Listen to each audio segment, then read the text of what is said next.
First, thanks to everybody for accommodating the extra half day or to save everybody Thursday. Thanks for getting here for the afternoon, and thanks to Senator Erickson for accommodating that by shortening her committee window as well. Matthew, thanks for all your work putting this together. I know that we threw a lot of things at you at the last minute, and you're always really good at that.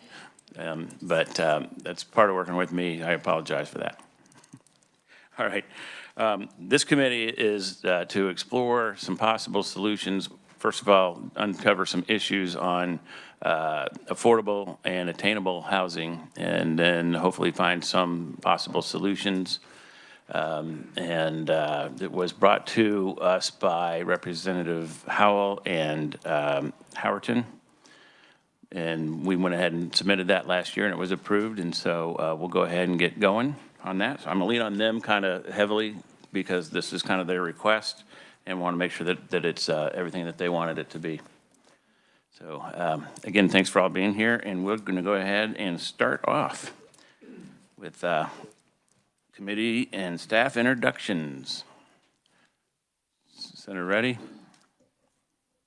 Senator Yusha Reddy, District 22. Rob Olson, Olathe, District 23. Representative Robin Essex, District 78. Senator Renee Erickson, District 30. Representative Sean Tarwater, 27. Representative Pam Curtis, District 32, Kansas City, Kansas. Representative Cindy Howerton, District 98, Hayesville, Derby, and Wichita. Representative Leah Howell, District 82, Derby, and Mulvane. Senator Tim Schallenberger, Southeast Kansas. Okay, and I think Representative Melton is online. Yes, I am. Representative Melton, District 36, western part of Wyandotte County. All right, staff. Matthew Willis, Senior Research Analyst with KLRD.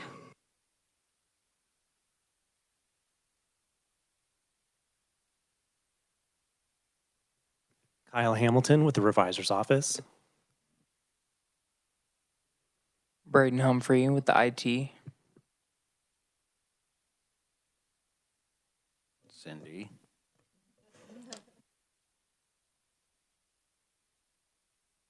Dee Harris, Committee Assistant with Commerce, Labor, and Economic Development, and then filling in for this interim committee. All right, well, thanks, everybody. Next up, we've got Matthew Willis to give us a review of overview of Kansas housing data and programs.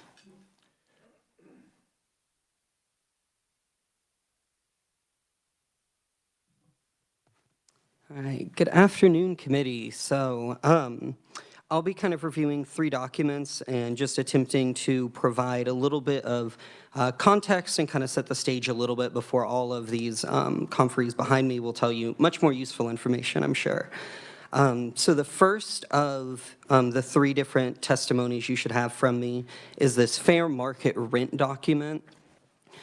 So this details what the U.S. Department of Housing and Urban Development has determined is fair market rent price for a variety of different kind of homes. And you'll see that it's broken out by metropolitan area, as well as they determine it by county. And this information is used primarily for Section 8 housing vouchers on determining kind of what that amount is going to be. And so the department will go through and because has a variety of a process where it will try and determine what the 40th percentile of actual like rents are in that space, and then that is the threshold of what they will pay either in the voucher or make up for in the certification. And so this will just kind of give you an idea looking through kind of what that 40th percentile of rent in various counties and stuff is, at least according to the research done by HUD in establishing those. The second document is in person. It is just a longer table of statistics that I put together. This is all from the American Community Survey, which is done by the Census Bureau. And for it, I just tried to put together kind of an overview of some housing statistics. So I start off by just showing what household incomes are, the median household income is for the state, both for all households, a four-person household, and then for owner-occupied households, so those that have an owner-occupied home. This does go from 2018 through 2023, just so again you can kind of see what any patterns might be, but it does not capture 2020 because when they do the 10-year census, a lot of these questions aren't part of that, and so I was not able to find kind of data that correlated completely with it. And then I also have some housing occupancy, so like total number of units. So for instance, in 2018, there was 1,280,000 homes, housing units approximately in the state. 2023, they're estimating that it's 1,200,000 just under 1.3 million. So you can see in the course of those 6 years, it increased about just over 19,000 housing units. I break down some vacancy rates, home housing values. So you can see that per the one-year ACS that in 2018, they found the median home value in Kansas was $173,800, and by 2023, that had increased to $249,800 for a difference of $76,000 over the course of those years. And then the final one is trying to capture what the median monthly housing and rental costs are, as well as you'll see the percentage of different households that have more than 30% of their household income going to those monthly housing or rental costs. And the reason I chose showing the percentage that's above 30% is that is the federal kind of threshold for what they consider an overburdened homeowner renter. Is they, in an ideal world, you would have 30% or less of your income going towards those housing costs, which for their definition, for housing costs would include a mortgage if you have one, taxes, insurance, and utilities. And for rental costs, it's what they call gross rental costs, which would be basically your rent and then what you spend in utilities. And so that's, again, just kind of some statistics to help set that stage. And then the final one is a 13-page memo where I kind of summarize a lot of the federal and state housing programs. Many of these, I'm sure, will get more into detail both from the Kansas Housing Resource Corporation as well as other conferees.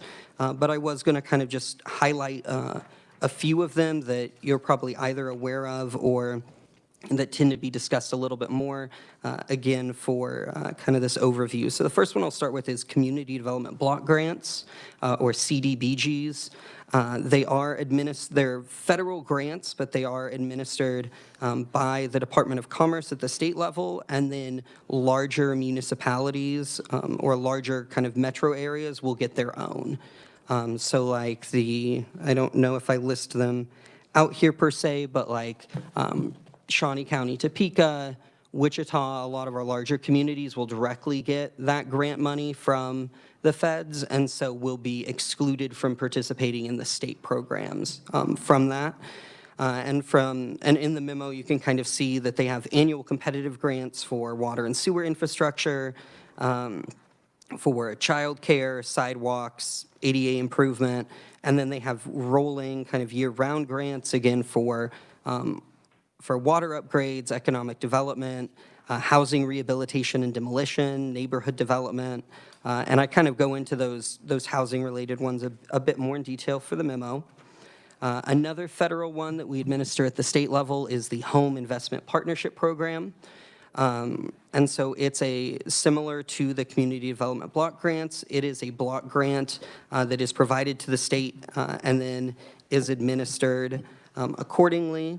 Once again, you'll have, so the City of Lawrence, City of Topeka, City of Wichita, Johnson County, and the Unified Government of Wyandotte County all received their own direct appropriations from HUD for federal fiscal year 2023, and then the Kansas Housing Resource Corporation receives kind of the rest of that money that goes to the remainder of the state. which for federal fiscal year 2023 was $14.1 million, which accounted for both calendar years 2022 and 2023, just kind of due to how stuff gets dispersed. And so the Home Investment Partnership has the purpose of providing money to help build, buy, or rehabilitate homes for ownership, for rent, or providing direct rental assistance for low-income households. And then the next that I will touch on page 5 is the low-income housing tax credits.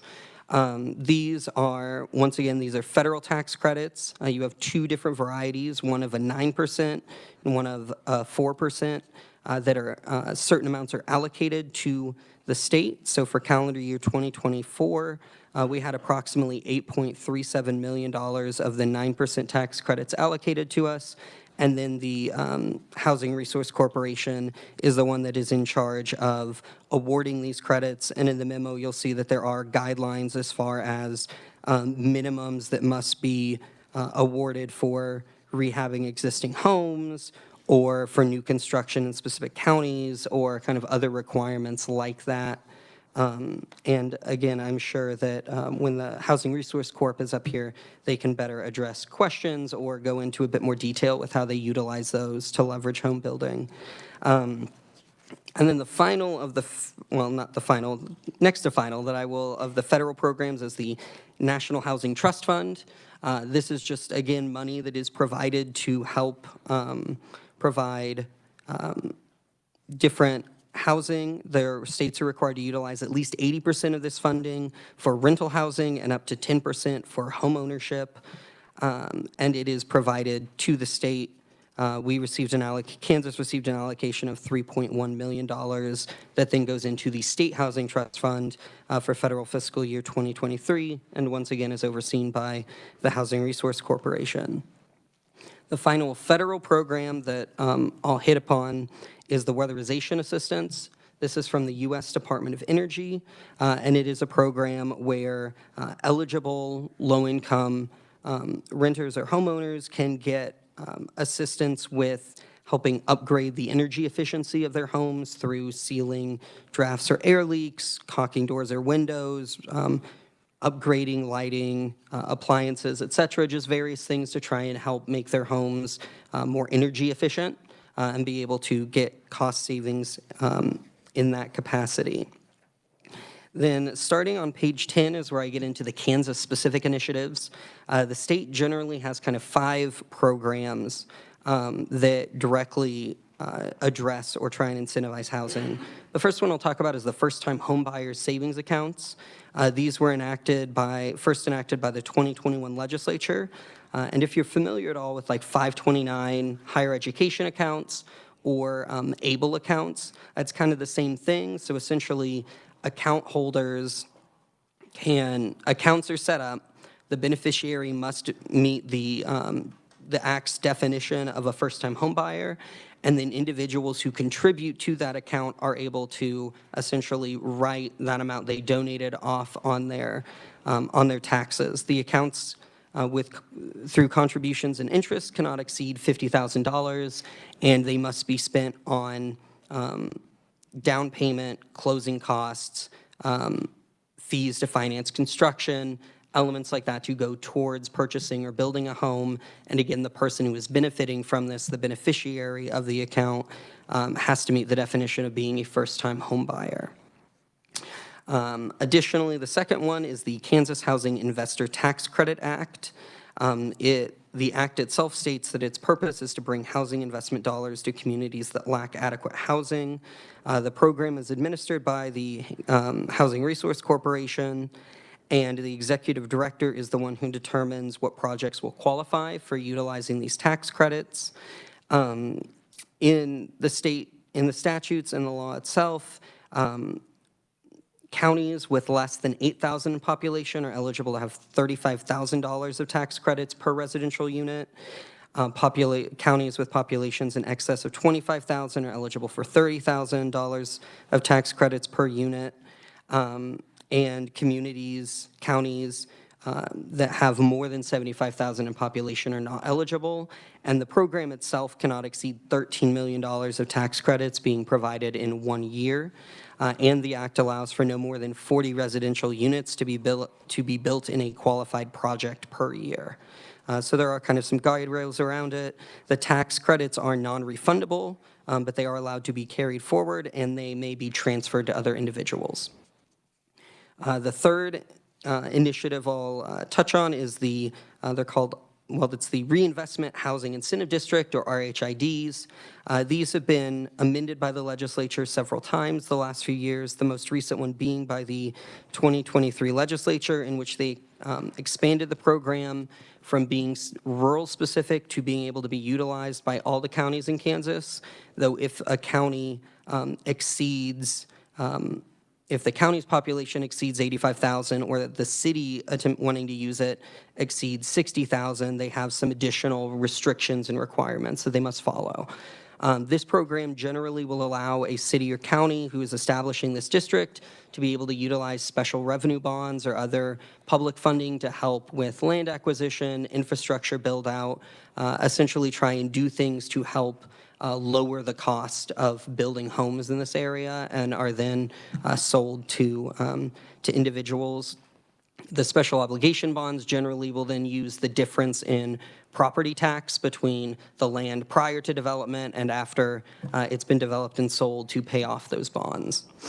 The fourth one is the Local Residential Housing Finance Act. This one dates back from the early 80s and allows for city or county governments to utilize public monies or special obligation bonds to fund housing activities such as acquiring home mortgage loans from lenders and some other elements that you'll see in the memo. And then the final one is the Moderate Income Housing Program. This is the only one that receives direct state appropriations. Traditionally, it has been a transfer of about $2 million out of the Economic Development Initiatives Fund to the State Housing Trust Fund, though in fiscal year 2023, the legislature appropriated an additional $20 million from SGF, as well as the Housing Resource Corporation received another $40 million worth of American Rescue Plan Act money and some money from the Office of Recovery in order to kind of add to that. That program will provides grants and loans to different communities to help develop moderate income housing, and will do so as far as both for building or making loans to also help with infrastructure development. So at this point, I'm happy to stand for questions or kind of kick anything off to the conferees after me. All right, well, thanks. That's a lot of information and valuable information. Any questions? Knowing that the KHRC is going to follow up and probably go through some of these in detail.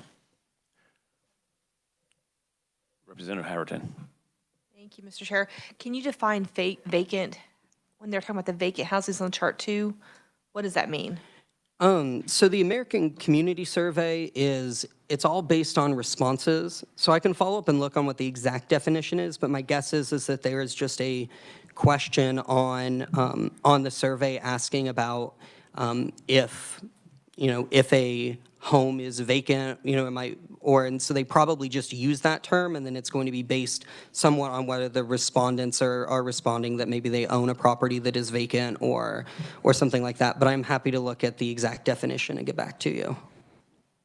That would be helpful. I was just wondering if it was like they're for sale, so they're considered vacant, but they're still on the market, or if it's in that transition period. Yeah, I would assume that it means that nobody is living there, but there could be some elements around like excluding seasonal housing or things like that. So I'll look it up. Senator Olson. Thank you, Mr. Chairman. One of the questions I got, did you look anything at the private activity bonds? I know some of the counties are using them, like Sedgwick and that. They're very usable. Probably with some tweaks, we could, make it more usable for all the counties. It seems like a lot of states around us use the private activity bonds. especially in these upward environments, probably be about a 2% savings on rates, and it's savings that's coming from the federal government. I didn't know if you really dove into that, but I mean. Yeah, I haven't a lot. I know that for the tax exempt private activity bonds that you're referencing, the Housing Resource Corporation is the one that oversees the chunk that is allocated for housing, because there's a variety of different uses that you can use these for. The federal government basically will allocate to Kansas an amount, and then the state, I believe it is the Department of Commerce, once again, kind of divvies up that allocation between all the different uses.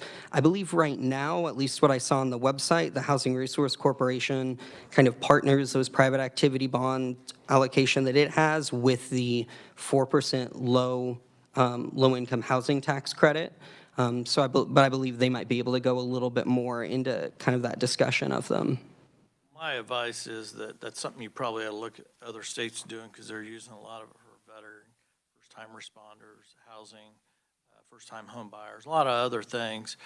And I believe in '92, we tweaked the statute. A senator took it from having it up here at the state to taking it to the county, which then pretty much puts it in the hands of, on housing, the bigger counties, because the smaller counties can't get enough of a pool together. So maybe if we did an and/or, just tweak the statute and, let the counties do what they're doing, like Sedgwick and the bigger, but then also have an and/or, the state housing resource, have a pool where they can pull them together, all the other counties, and sell them off.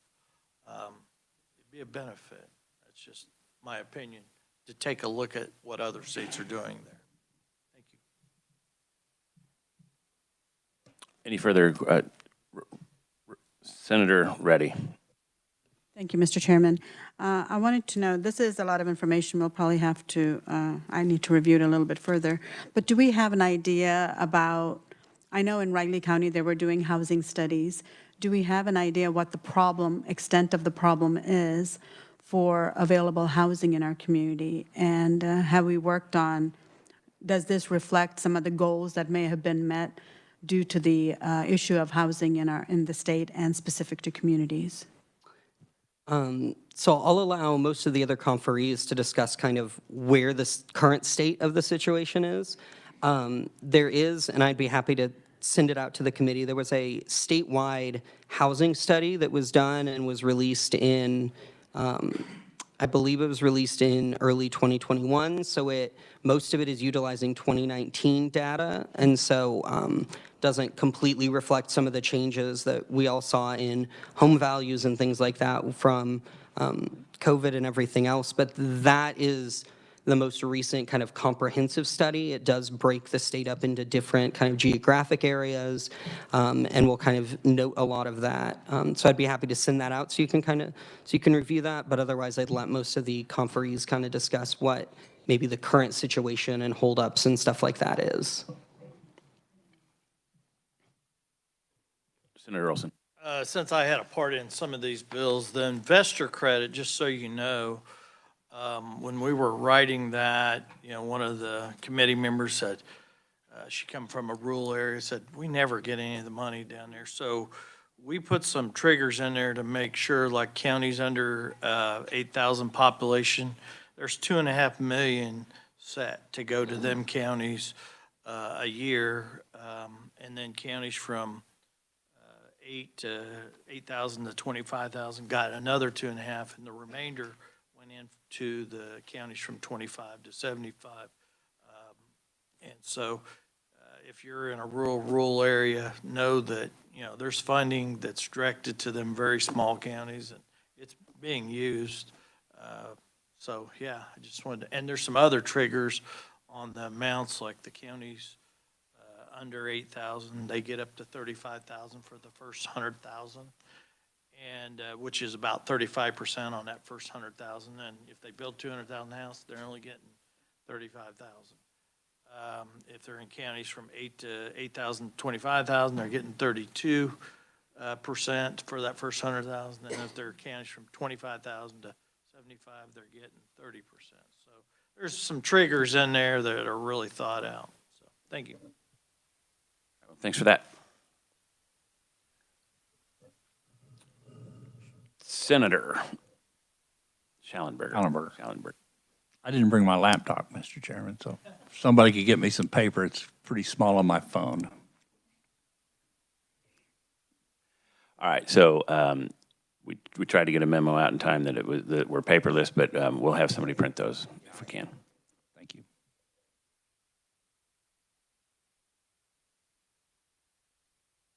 Any other questions?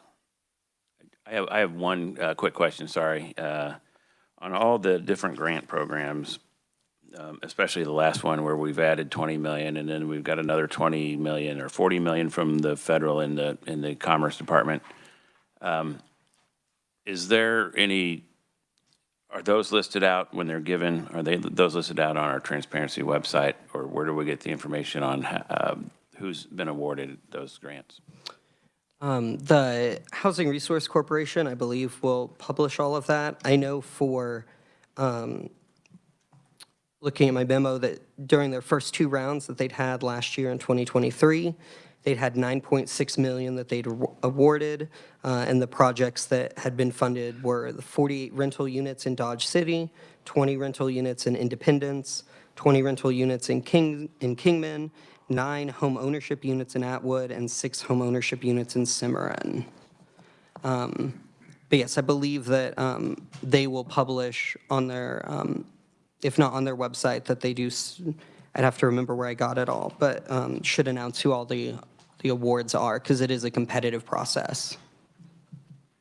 Okay, thanks. And then when they do get it, like the ownership ones, how do you control the price that the home is sold for or rented for when so there's still supply and demand? There's not enough supply for the demand, and the market price is what it is. You just sell it for much less expensive, or for much less money, and then make sure that that owner also sells it down the road for less money, or how does that work? I'll have to admit, I'll let the Housing Resource Corp fill in a bit more. It's been a little bit since I looked at it that far in detail, but I believe that to apply for these, most of them are like cities or counties, and so I think part of the program itself is, I think there are some caps or some requirements, because again, this is targeting, the term moderate income is one that is actually kind of defined as far as I forget, but it's certain percentages of the poverty level that's kind of targeted at. So I think there are some restrictions and caps when it comes to the final sale price of the home and everything. I don't know if that would carry over to like second or third owners as far as past the initial person purchasing that home, if there's any kind of restrictions on what they would resell that for a certain amount of time. But I would be happy to look into any of that if the Housing Resource Corp isn't able to answer most of that when they come up soon. Oh yeah, we'll wait and see what they say about it. But that would be it's a concern I've always had, or a question I guess I've always had, is how do you once that house is on the market and sells, what's to keep them from turning around and selling it again in 2 or 3 years and making a larger sum of money on it, on their investment, and then the house is no longer affordable. Okay. Any other questions? All right. Seeing none. Thank you. Thank you.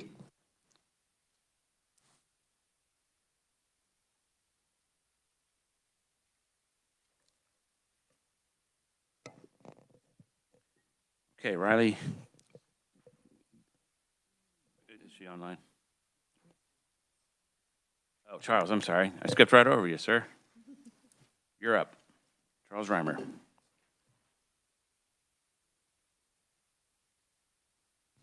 Thank you, Chairman, members of the committee. So I'm just going to quickly address some of the legislation in 2024 related to housing. First of all, there was an appropriations bill, Senate Bill 28, that extended the transfer of $2 million from the State Economic Development Initiatives Fund, to the State Housing Trust Fund. Those transfers have been made for the last few years, and 2024 Senate Bill 28 extended it again, so another transfer would be made on July 1st, 2025.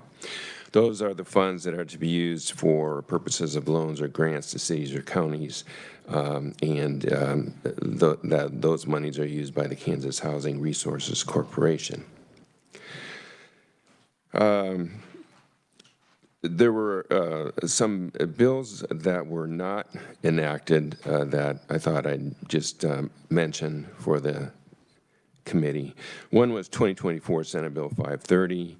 That would have required that housing constructed with those loans or grant funds that I just referenced would require that the housing be made consistent with energy standards, specifically the residential provisions of the 2018 International Energy Conservation Code.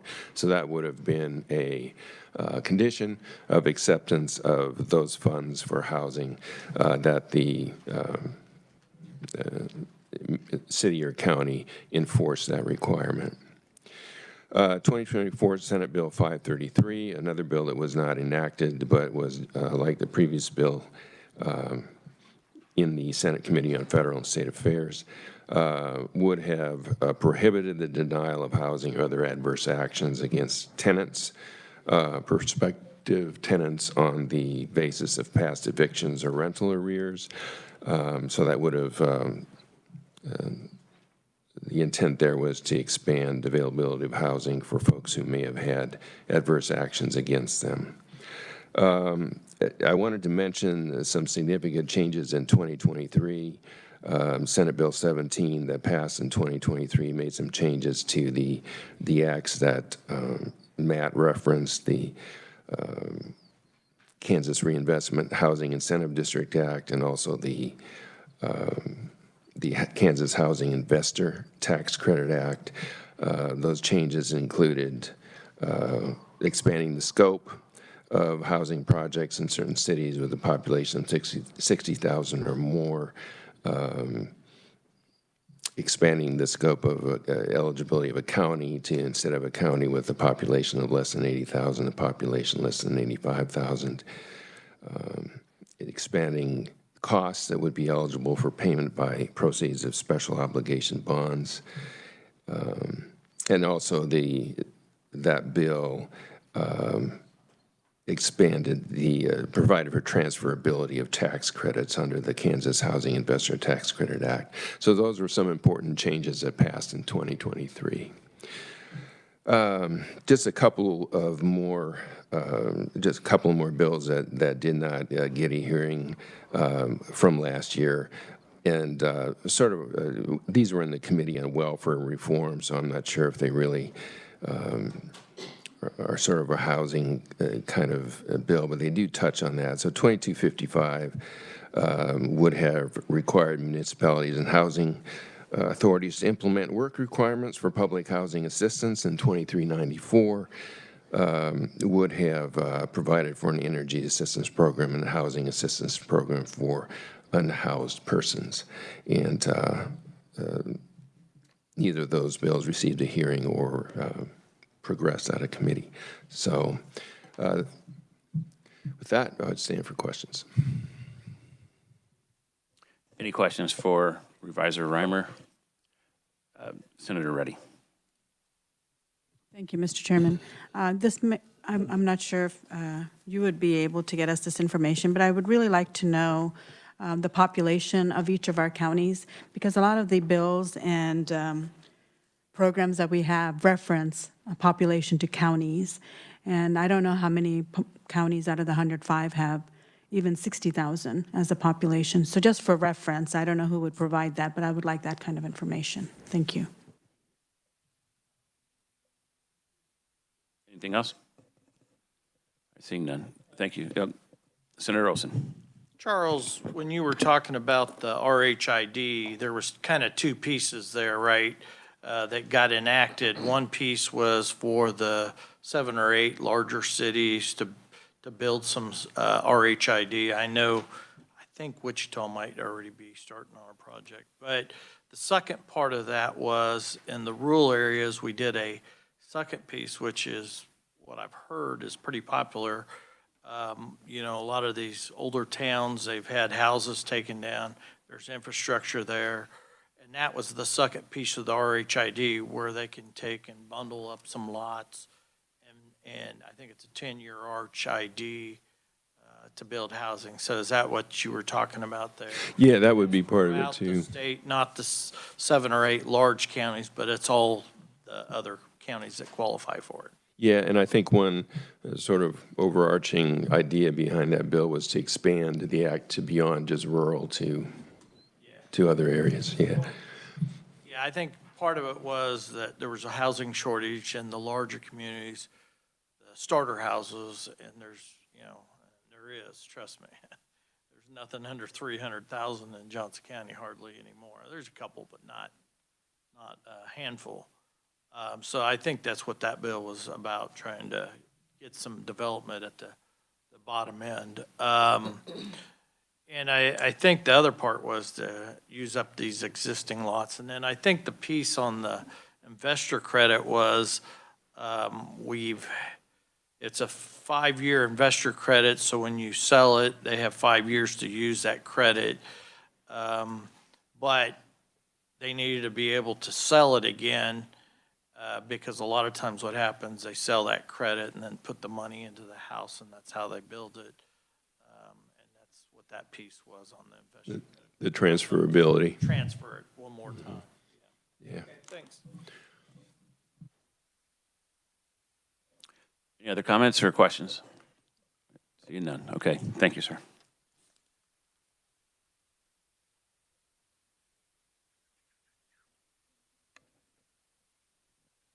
Sorry, we do have one more comment.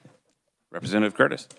Well, thank you, Mr. Chairman. And so just recalling the debate that we were having in 2013 when we expanded RHID, is that we tend to divide ourselves geographically.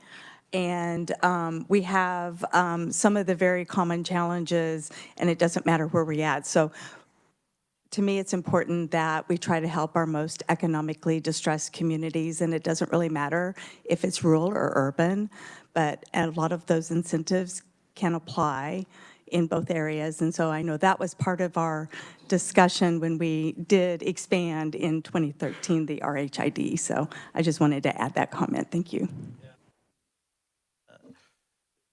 Senator Olson. Sorry, Mr. Chairman. Yeah, I'm going to talk a lot today, probably and tomorrow. Yeah, I mean, you know, I look at, you know, I'm a Kansas senator or your representative.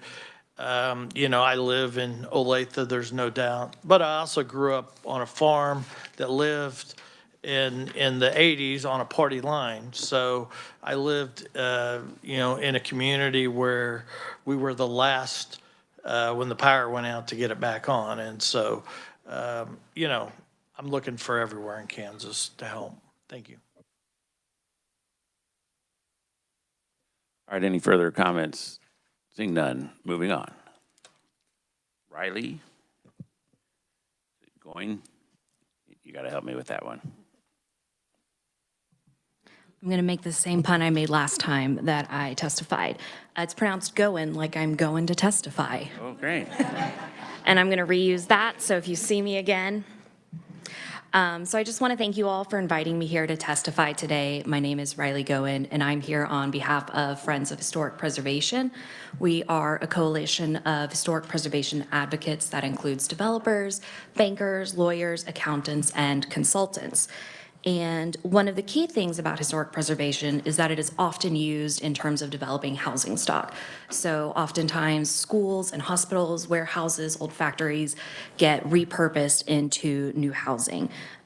Recently, we were at the old Wamego Hospital was developed into 6 different housing units. But most of these products are only achievable through layering of certain incentive programs. So we have a fantastic state historic tax credit program, but we also use a lot of the moderate income housing grants and the Kansas Housing Investor Tax Credit Program, which is why I'm here today. So one of our members, Commerce Bank, pointed out that there was a slight problem with the transferability. The way that the language says is that when you transfer it, that the usability starts on the date of the transfer, not the date that it was issued. So if somebody is developing and they get the tax credit in 2024, but it is sold in 2025, it can only be used starting in 2025 through the remainder of that 5-year carry forward. So it loses a year of carry forward. That makes it less valuable. That means that people are less willing to buy these tax credits and apply them to their tax liability. And eventually that puts rural housing projects at risk. So we were approached in February of this year. We worked on it with a coalition of advocates, attorneys, KHRC helped us out, KDOR helped us out, and determined that, yes, this is a problem. We had House Bill 2832, but we ran out of time at the end of the session, so it didn't get passed, unfortunately. We did get a fiscal note, and good news, there is no fiscal impact on the state. So we are here asking that when you do make your recommendations, that you include this fix from House Bill 2832 in 2024. So that way these tax credits can be sold and this program can continue to be utilized to its maximum efficiency to develop rural housing stock. I've included in my testimony just a quick breakdown of how the bill worked last year as well, and I'm happy to answer any questions that you might have. Thank you. Could you say what that House bill was again? 2832. And that was passed by the House? No, it was not passed by the House. We introduced it, finally got fully introduced about 5 days before adjournment.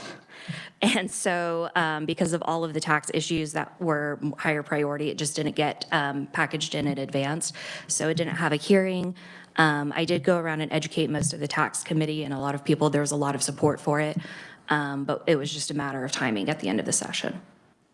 Okay, thanks for clearing that up. Any comments on that, Senator Olson? Thank you. The historic tax credits, they're federal, right? We have federal historic tax credits, but we also, the State Historic Preservation Office has their own historic tax credit program.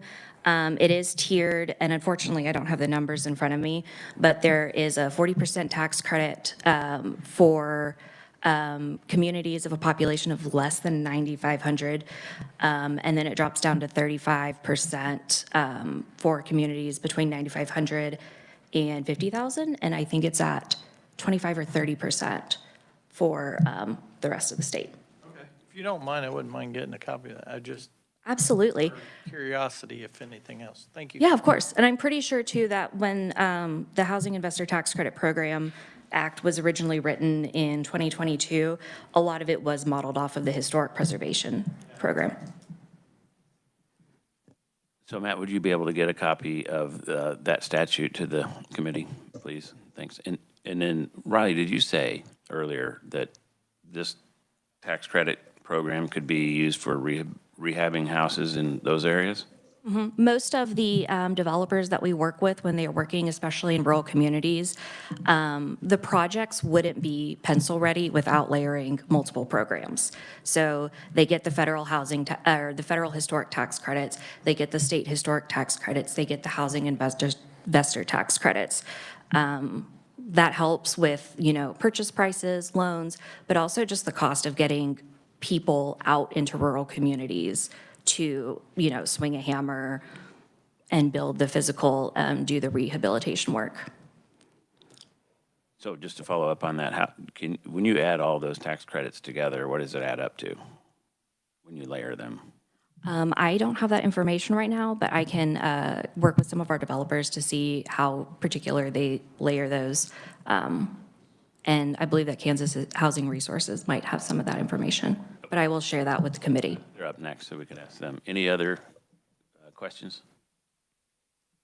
Interesting stuff. Okay, thank you very much. Thank you for your time.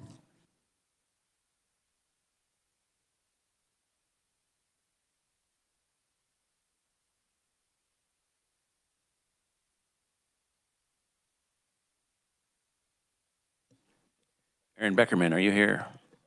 Oh, great, you're up. from the KHRC, and thanks for coming in today.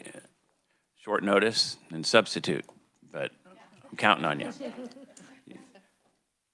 And if you want to, as you go through your presentation, if you come across any of the questions we've already asked, you could explain that at that time. Thanks.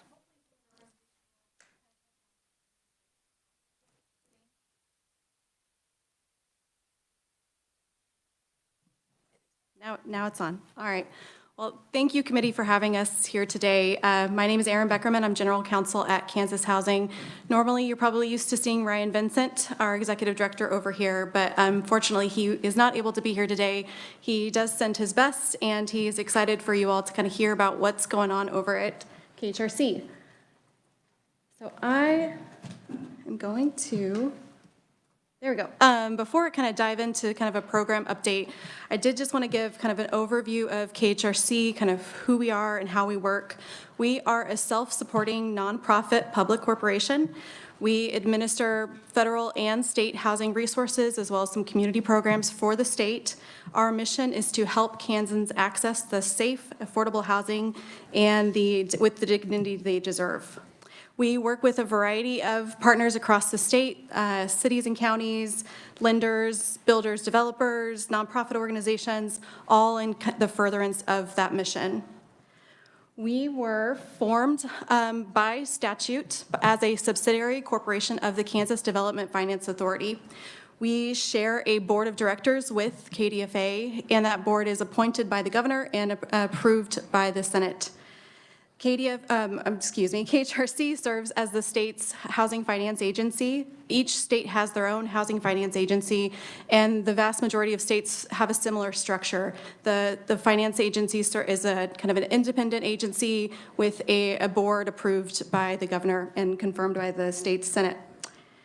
So by statute, because we serve in that role, KHRC is designated to administer any federal housing programs, housing-related programs. We also are designated to develop and administer other housing-related programs for the state.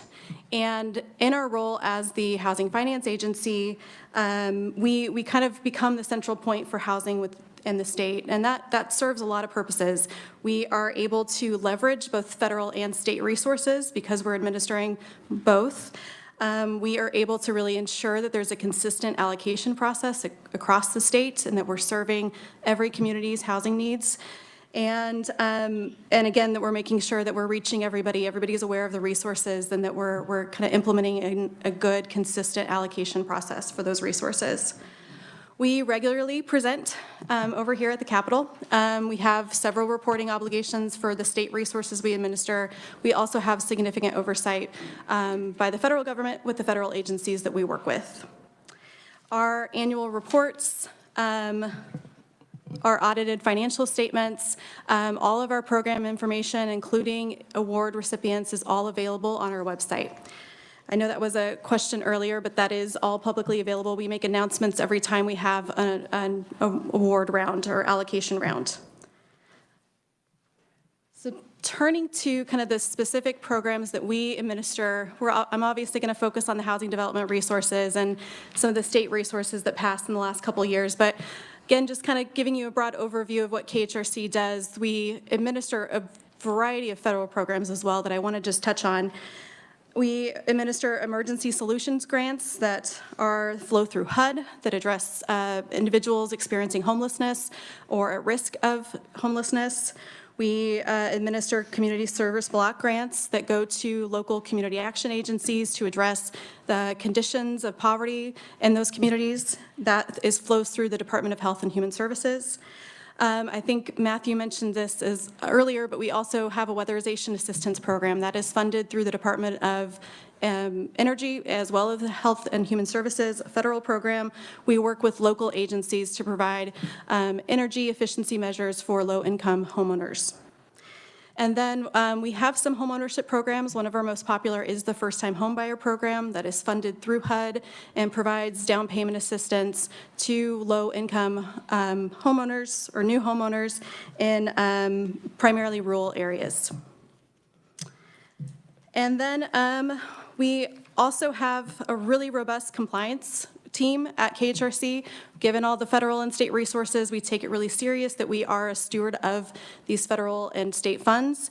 So we do have 2 divisions that are committed to compliance work. We have our contract administration division that works directly with HUD to do compliance work for some of the Section 8 project-based rental assistance. And then we have our housing compliance division, which oversees compliance for any of our housing development initiatives. So to your question earlier, Chairman Tarwater, about the MIH compliance, and we can certainly get into that a little bit more, but our compliance division is looking at the moderate income housing awards that we're making and making sure that those funds are used the way that they are intended to be used. And that all the parties are following the various agreements that we execute.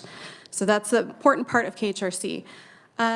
We have our housing development division, which we'll spend most of our time today here talking about.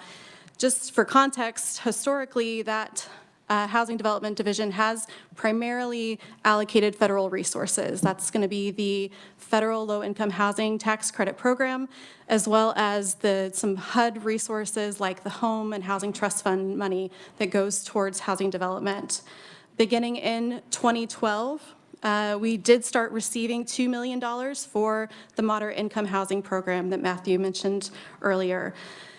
That program, it provides grants to cities and counties and rural communities for moderate income housing development. So starting in 2012, we received $2 million each year for that program until we got to 2022, and where things changed quite a bit.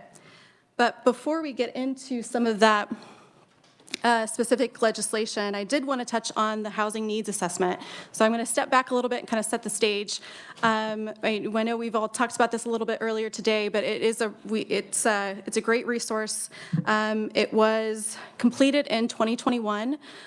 We worked with the Office of Rural Prosperity to do this housing study. It was the first study done in Kansas in nearly 30 years.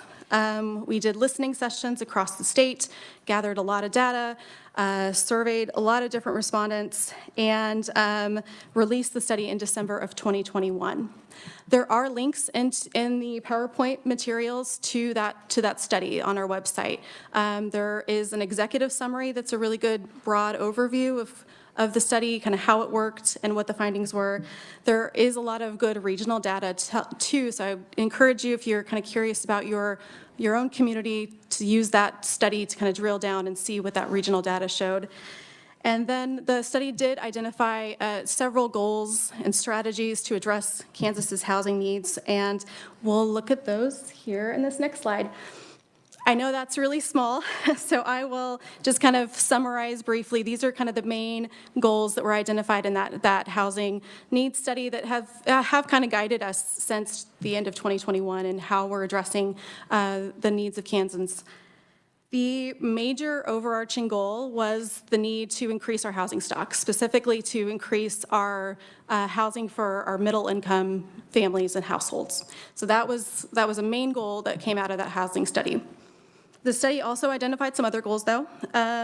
Diversifying our housing stock, meaning making sure we have housing that fits different households' needs, different income levels, different housing needs. That was one of the goals that they identified. They identified the need to extend the housing security of the affordable housing that we currently have. So making sure that the affordable housing that we have stays online, stays in good condition, and is available for those households.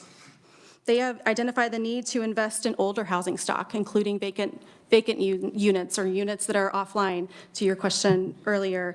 That was a goal that they identified. They identified the need to address our labor shortage, that we need more builders and developers working in Kansas. And then finally, one of the last goals that they identified was the need to really extend our human capital resources. And what they got at here was the need to really have a way to share ideas between communities. We have a lot of communities doing some really innovative and creative things to address their housing needs. And one of the goals that they kind of identified during this study was making sure that that communities are sharing those ideas. And that is something that we take really seriously in our role as the state's finance agency. Housing finance agency is being a place for those ideas to be shared between communities. We have an annual housing conference for that purpose. Let's see. The other thing that I wanted to touch on, that I think there was also another question that came up earlier, is a question we get a lot at KHRC, which is, well, how much housing are we talking about? How many homes do we really need to address our housing needs here in Kansas? And the study did give us some insight into that. As KHRC's attorney, I do have to have the disclaimer that this is a very complex question. You can't necessarily hold us to these answers, but these are estimates, and the study did really look at this, though, to see if they could give us some projections. So these are the estimates of the homes that would be needed in rural areas of Kansas. So it's broken down. I want to stress that for the housing study, that they focused on rural areas, so none of our metro areas are included in these projections. And these are the number of homes that would be needed in each of these areas annually for at least the next 5 years. So in total, that comes to, for rural Kansas, that we need to add 3,700 to 4,700 new homes online each year. And again, I just have to stress, that's only rural areas. So the study didn't include Douglas, Johnson, Wyandotte, Shawnee, or Sedgwick counties. None of that information is included here. For reference, we did just include the city of Topeka has done their own analysis and has a projection that they need 720 homes annually to address their housing needs. So that just kind of gives you an idea, kind of exemplifies that these numbers are going to get a lot larger when we include our metro areas. Sorry, got a tickle in my throat. This study led to a really historic legislative session in 2022. In 2022, and I know we've touched on this a little bit, but I want to kind of set the stage before we kind of go into how KHRC has administered these resources. In 2022, a total of $62 million was appropriated for moderate income housing. Again, this is the program that we've run since 2012 with about $2 million each year. And in 2022, we saw an investment of $62 million. $22 million of that came from general funds, $20 million of it came from federal ARPA funds, and then another $20 million was used to establish a revolving loan fund. But again, all of the money was kind of earmarked for moderate income housing. 2022 also saw the passage of 2 tax credit initiatives, the Affordable Housing Tax Credit, which established a state credit to pair with the federal low-income housing tax credit. I think I know Matthew touched on it, but the federal LIHTC program, as we call it, is a well-established program passed by President Reagan. KHRC has been administering it for a number of years, and the state affordable housing tax credit just kind of utilized that program and invested additional state resources into that program. The housing investor tax credit was also passed in 2022. As we've all talked about, that provides a tax credit to individuals and businesses who are investing in housing projects in rural areas with economic development and housing needs. And then the last policy piece that was passed in 2022 is the Rural Home Loan Guarantee Program. And this program is intended to help lenders guarantee and cover the gap that exists in rural, when someone is constructing or building a rural Kansas home and there's an appraisal gap. So that's what this guarantee program is kind of meant to address. Since 2022, we've continued to see a focus on housing, which is great. In 2023, there was an additional appropriation for the revolving loan fund, and there was $2 million, the kind of normal $2 million allocated for the moderate income housing program. In 2024, we saw an additional allocation to the moderate income housing program for a total of $12 million. There was the $2 million that we typically see, plus an additional $10 million invested into the moderate income housing program. And then 2024, I did want to note that was an exciting time for us at KHRC because there was also an expansion and some changes to the revolving loan fund that we wanted to highlight. So the initial legislation for the revolving loan fund did require the loan funds to go to cities and counties, kind of following that traditional MIH model.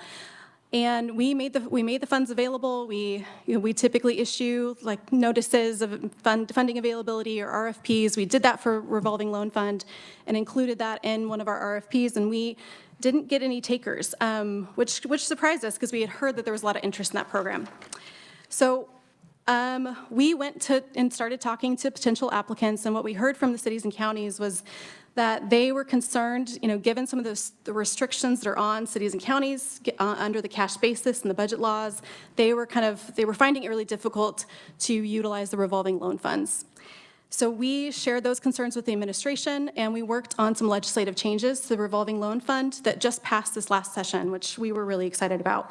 So with those legislative changes, cities and counties can now participate in the revolving loan fund and are exempt from the cash basis and budget laws if they choose to participate.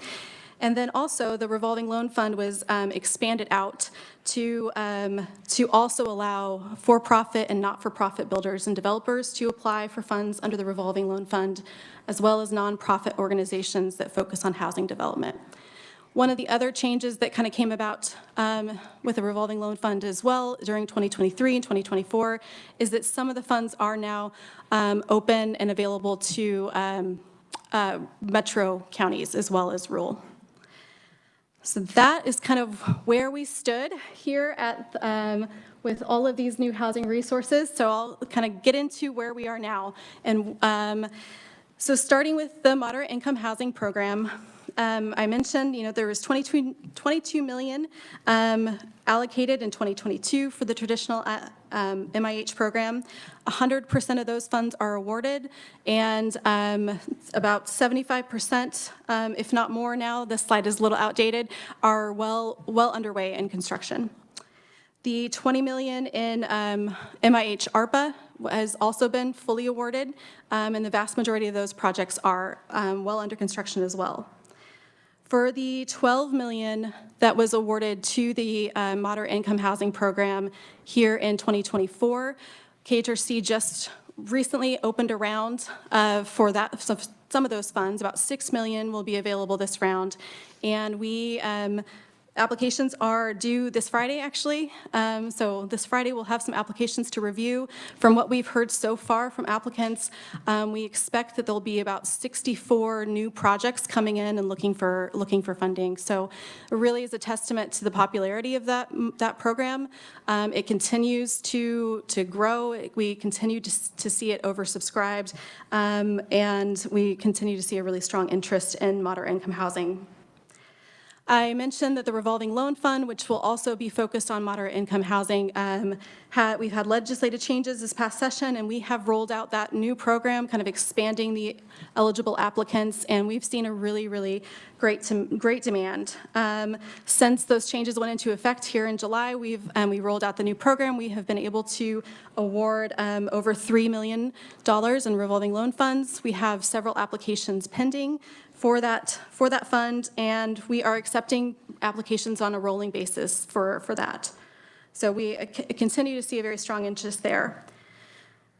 The Kansas Housing Investor Tax Credit, again, that was passed in 2022. We had our first application round for that program at the end of 2022, and so far we've awarded around 31 million in credits. So that program continues to be very, very popular as well. We have a round open right now. Applications for that are due at the end of this week as well. Next, I'll turn to the affordable housing tax credit. And I know I'm throwing a lot of information at you all, so just to step back, so this tax credit, again, pairs with that federal low-income housing tax credit, or LIHTC as we call it. And with that state credit matching that federal credit, we have seen a significant interest in that program, and we've been able to create a lot more homes and fund a lot more homes with that investment from the state. In 2023, with the state affordable housing tax credit, we've funded 2,200 new homes. In 2024, we're projecting that we'll fund 2,600 new homes. And the way that this credit works, again, it just mirrors the state, or the federal program, excuse me, it mirrors the federal LIHTC program that's been around for a number of years, since the 80s. There is no initial credit claimed. The credit is only claimed after the housing is built and it's occupied, and our team has verified that, then the credit is claimed over 10 years. But the affordability restrictions follow the property for 30 years. So in exchange for the credit, you get built housing, you get occupied housing, and you get affordable housing for 30-plus years. One of the great benefits of the state credit is that it has helped Kansas utilize a federal resource, which is the private activity bonds that we've talked about a little bit here. So those private activity bonds, for the 4% tax credit, those do have to be paired with a private activity bond. And prior to the state credit, those deals were really, really hard those housing deals were really, really hard to pencil out. So we didn't see a lot of interest. And for example, in 2022, I think we did one housing development utilizing the private activity bonds for about $5 million. So that's a significant resource that was kind of being left on the table, a federal resource that we weren't fully taking advantage of. Since the state affordable housing tax credit has come into play, it's really made those deals pencil out. In 2023, we will do 12 housing developments that will utilize $250 million of that federal resource of the bond allocation. And then in 2024, we're projecting 14 developments utilizing a total of around 300, not 30. Our housing development people would be like, whoa, Erin, that's not the right number. No, 300 million in that private activity bond. So again, that's a resource that traditionally had gone underutilized in Kansas, but that we are now able to utilize with the state credit. And then just for reference, I do have, there is a chart in your materials that kind of shows you the impact on Kansans because we are utilizing that resource. So you can see, how many homes we were constructing prior to the state credit and how many homes we are now constructing now that we're able to fully utilize that federal resource. Another benefit of the state credit, and I know I've mentioned this, but I think it's worth mentioning again, is that it does pair with that federal program, and that federal program is well established. It is a proven program. We already have staff in place. We have a housing development division in place that is making those allocations. We have a compliance division in place that is making sure that the program requirements and obligations are all followed. So the state credit is really taking advantage and kind of piggybacking on that existing proven program. I have to do just a shout out to our compliance division. They did just go through an audit specifically related to the federal LIHTC program with the Legislative Post-Audit Division, and finished that up successfully with no findings.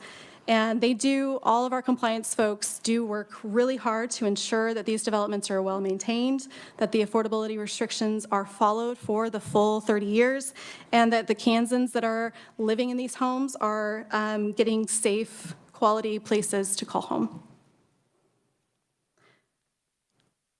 Okay. So with that kind of, we've talked about kind of all the different programs that we have been implementing here in the last couple years. So in total, just to kind of look at the big picture, using these new state resources and leveraging the federal resources that we already administer for Kansas, we have funded around 6,500 homes since 2022. Those homes are scattered across the state in around 130 different developments. Of those developments, a little more than half are targeting moderate income households and families, and then the remainder, are targeting more affordable developments. And I want to note too that with all this new housing development, there is a significant economic activity that is generated by this development. So we've looked at just the development budgets that we see for the developments that we've approved, and the overall total development budget for all of these projects is about $1.6 billion. Obviously, the federal and state resources are a portion of that, but we continually hear from developers, I'm sure you'll hear from others today and tomorrow, that these state resources make the difference, that they help these projects pencil out and get these developments going and get this economic activity generated. I'm going to switch now to my favorite slide. This is my favorite. These are a couple maps that our housing development team has put together. So the map on the left-hand side there are all of the housing developments, kind of where they're located in 2021. And just as a reminder, the resources that we would have had available in 2021 would have been kind of our normal federal resources, the federal LIHTC program, some HUD grants, as well as the $2 million in MIH funding. And during 2021, we funded a little over 1,000 homes. And this, again, this map kind of shows where all those homes are located. The map on the right then shows you all of the counties that have received a housing development award from 2022 through the first quarter of 2024. I know it says present. Again, this is an outdated slide, so I did confirm that this is where we were back after the first quarter of 2024. And in that map, 53 different counties have received or have developments occurring because of KHRC programs since 2022. And so I think it really shows how much these resources have opened up development across the state. I did ask our staff if we have any more counties that we get to color in since the first quarter of 2024, and they were very excited to tell me that yes, we do. We have added 4 new counties just since over the summer. Sherman, Phillips, Riley, and Jackson are now all colored in on our map, so bringing us to a total of 59 counties. And again, that reflects about 6,500 new homes that will be constructed in Kansas. We really take pride in that we are trying to reach every corner of the state and make sure that we're addressing every community's housing needs. And I think that this map really shows that commitment. We do have this map included as a handout with your materials, and I would encourage you to look at that because all of the colors do mean things. For example, the gold that you see is a county that received MIH. A dark blue county is a county that received both an MIH and a KHITC award, and so on. And I think what you'll see as you look at that key is that we do really try to make sure we are leveraging these resources, utilizing both the federal and state resources to cover each county's housing needs. And I also think it's a testament to the outreach and the education that our staff does to talk to communities about what they need and what resources we have to make sure that they're utilizing whatever they can to address their housing needs. All right. Now that we've kind of looked at some of the statewide impacts of these resources, I wanted to drill down a little bit and kind of show how they work on a more individual level. So first, I'll kind of show the impact on an individual development and kind of why these resources really make all the difference. Because we all know it's not a secret that building homes is very expensive. Interest rates are high, construction materials are expensive, labor costs are expensive, and when you really start to look at an individual housing development budget, you can see why without some of these state resources, housing is mostly going to be built that is single-family homes targeting higher income levels. So here is this is a development budget based off of one of our projects. This is in a rural Kansas county.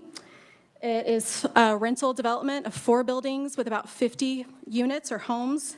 And so here's what the development budget would look like conventionally. And you can see that there is significant debt, and to cover the cost of development, and that developer is going to have to charge to make the development work around $1,800 to $2,400 a month in rent. To afford that rent and not to be cost burdened by that rent, a family is going to need to have an income of around $34 an hour to $46 an hour. And frankly, a lot of Kansans aren't there. A lot of Kansans aren't making in that range. And there are a lot of smaller communities especially that can't support a development like this with their market. And in that case, what we see is that those developments just don't happen. That housing just isn't built. So on the other side, we just have an example. Again, this is a real project that KHRC helps support. of how this one is using a tax credit, but the same kind of analysis applies. When we can generate equity using some of these public investments, we can bring the development costs down. And in this case, the rents are going to be limited to around $650 to $1,250 a month. And again, any rent increases are going to be controlled for 30+ years. And because of that, families and households can afford this if they're making anywhere from $13 to $24 a month. We see a really huge demand for housing at this income level, and I can tell you that this particular project has a waiting list. So they are under construction, and they are, again, we're not having any trouble filling this development. And we see the same scenario replicated across the state. Without a partnership, without public investment, this housing just wouldn't be developed. For the communities where these housing developments happen, the public investment also leads to a number of economic benefits. The data that's on this slide comes from the National Association of Home Builders, and it just provides some estimates of some of the economic impact that constructing 100 new rental apartments or rental units leads to. You know, there's short-term economic benefits in the sales tax that is generated from materials. There's new jobs for construction. There's payroll taxes generated from those new jobs. And then in the long term, you see these projects are going to generate property taxes. Employers are able to expand, bring in new employees. And again, because these projects are going to be more affordable rents, the residents there are able to spend more money. They're not cost burdened by their rent, and that in itself generates more economic activity for a community. The same holds true for single-family homes as well. So when we construct single-family homes, we see the same long and short-term economic benefits when we invest in single-family home as well as rental construction.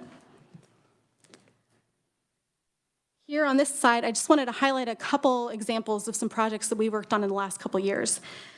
The first on the left there is in Stafford. They are utilizing MIH funds, and they are building single-family homes. They plan to sell those homes, but they also are kind of contemplating renting them. It just kind of depending on the market conditions. It's a great project. We're really excited about it, and I do think it kind of highlights the flexibility of the moderate income housing program. It can be used for single-family homes. It can be used for rentals. It can be used for home ownership projects. It can be used for kind of whatever the community needs. There's a lot of flexibility, and we really try to work with communities to see what their housing needs are. The project in the middle is in Colby, Kansas.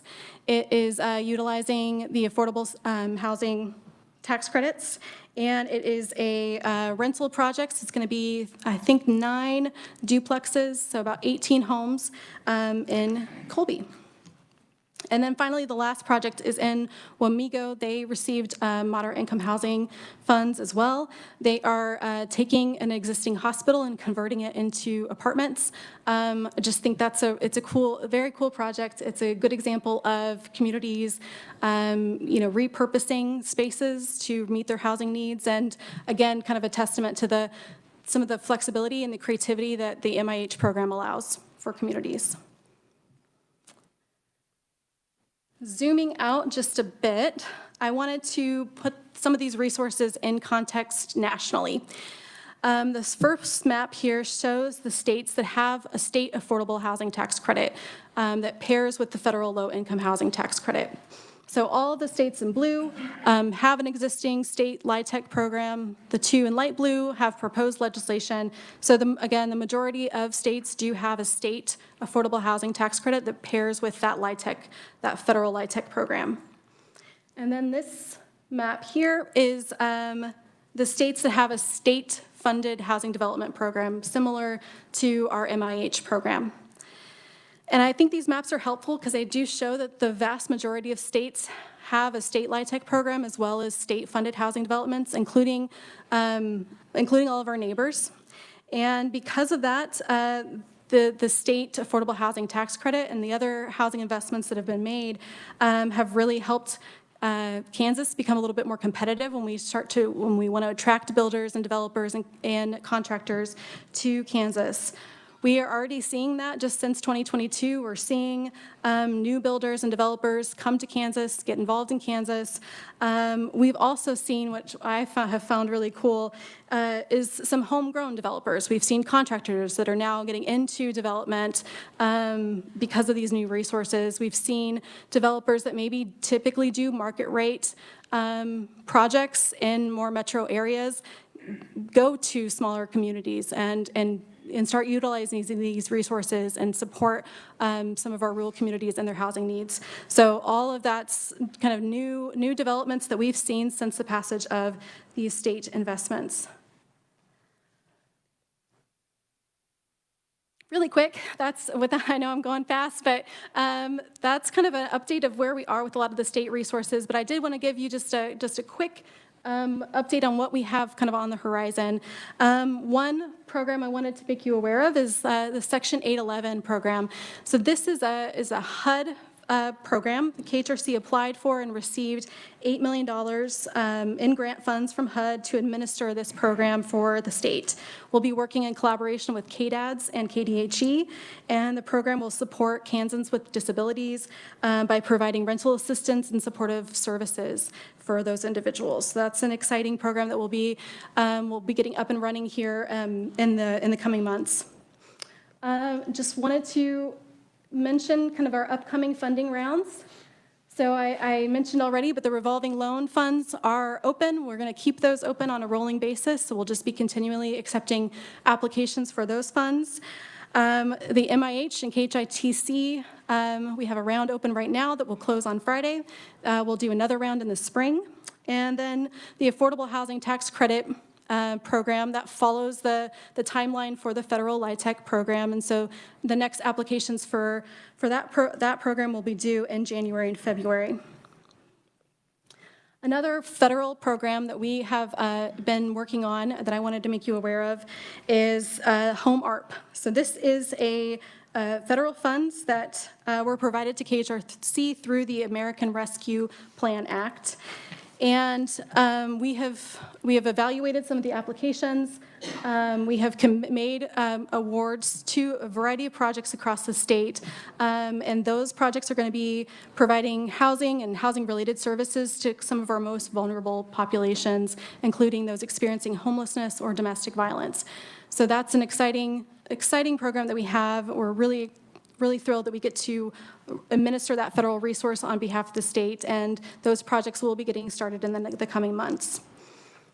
And then finally, we do plan to do a housing study update. So we know that the information we have, although it's given us a great guide and direction to go, we do know it's maybe getting a little dated. So we plan to do an update, and we will likely try to focus on some of the economic impact so far of some of these state housing resources. All right, as I wrap up, I just want to say we are really proud at KHRC of the work that we get to do to help Kansans access safe, affordable housing. But we certainly are aware that housing challenges continue. Homelessness continues to be a problem in our metro and our rural communities. High mortgage rates, high property taxes, all make home ownership difficult for people. And we are very appreciative that this committee is looking at this issue. We are very appreciative that you asked us to come and present on these programs that we're administering and the work that we're doing. These are certainly complex problems. There's no silver bullet. There's no overnight fix. We wish there was, but with this investment and developing of our housing stock through some of KHRC's programs, we believe that they will continue to alleviate the challenges, and we're committed to continuing to do this work for Kansas. So with that, I'm happy to take any questions. Wow, so thank you for all of that, and especially on a short-term notice like that. So I literally called her, I think, on Thursday, and she put all that together. But so committee, I wanted to start with this today, just to give you an idea of where we are and all the programs that we do have that a lot of people don't even know are out there. And we have past legislators have taken significant steps to address this problem. It just, the rat hasn't made its way through the snake yet. And so we've got to be cognizant of the programs that we currently have before we start piling on new programs. And we got to make sure the ones we have work also. And I hope you packed a lunch because I'm sure there's going to be tons of questions for you. I'll open it for questions. Yeah, I'm ready. Senator Schallenberger. Thank you, Mr. Chairman. Thank you very much for being here. And I might put a plug in. At one time, I was the president of Kansas Development Finance Authority, and I appointed. That's right, yeah. I appointed the chairman of this, and that doesn't happen that way anymore. I just have one simple question. Under new state development resources, there's a rural home loan guarantee program. Can you just very briefly, and do you know? I mean, we can't expect you to understand all this, but Yeah, I how in studied up simple this terms morning. that works. Yes, I can do my best. So again, that program is trying to kind of address the appraisal gap that homeowners find and lenders find when they're, trying to construct or rehabilitate a home in rural Kansas. So what that does is, I'm going to have to look at my notes a little bit here, but basically the home loan guarantee program will provide a guarantee of the amount of the loan that exceeds 80% of the appraised value, and will go all the way up to 125% of the appraised value. So it'll kind of guarantee that gap to make the loan workable for the lender. And does the lender have to get pre-authorized to be in the program, or is this a unit by unit? That's a good question. I don't know. I can find out the answer to that. I know that, for like our first-time homebuyer program, we do have lenders kind of become pre-authorized. I don't know that we require that for that program, but we do. I can tell you that, if a lender wanted to participate in this program, we would be working kind of hand in hand with them. That's going to be a big part of it, because it's really going to be probably a lender-driven process. Thank you very much. Thank you, Mr. I'd point out that that's simply insurance. The bank is still lending the money. Yes. We're just there in the case of a default, and only for the part that's above the 80%. Correct. So is that true? Okay. Representative Curtis. Thank you, Mr. Chairman. My question is, thank you for being here. That was really good information. In building mixed income, are there things, can LIHTC be used? Can some of these incentives be used in building mixed income housing? And then my second question is, new market tax credits, is that a tool or an incentive that we try to tap into? I don't know that I'm familiar with new market tax credits, so I might not be able to answer that question. But I can tell you that we do, for all of our programs, you can do mixed market as well as affordable units. And for the LIHTC program, that is all governed by kind of a qualified allocation process and plan that KHRC puts out every year. And it's going to detail kind of how you could apply for a project that's going to be both market and affordable units. And then I know, too, on the MIH and the KHITC side, we do see both, mixed projects. Senator Olson.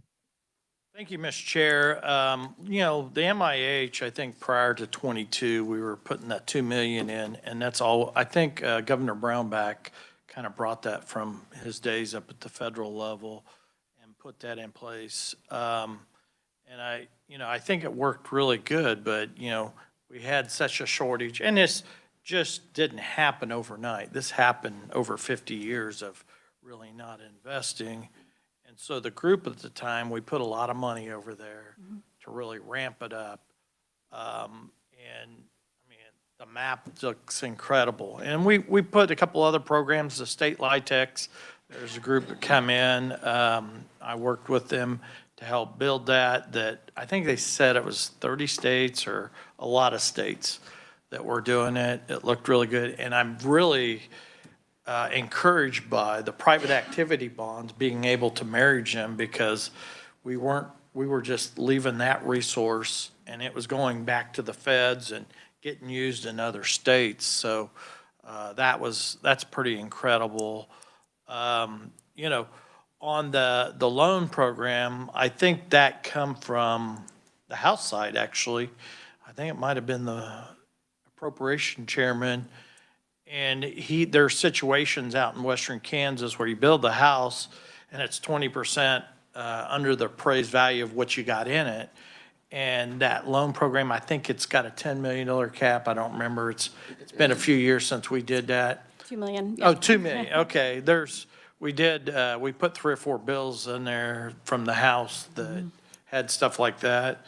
And, I just figured this is another tool to help them people out there.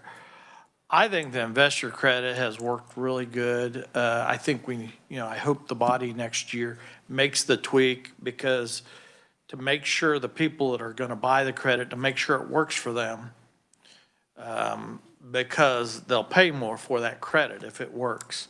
And that money goes into investment. And the theory is to use that money to kind of take care of some of, the shortage. The other thing is, I think the only thing that I regret we didn't do in that bill, and I think we got a lot of good pieces when you go to add new. I always say more tools in the toolbox is better. But the MIH, I think, is really an incredible tool, and you can see it's all over the country. It's being used. I think what we've done has worked great, but I think we ought to statutorily fund it. And if I had my way of putting a bill together, I would statutorily fund it at 20 million.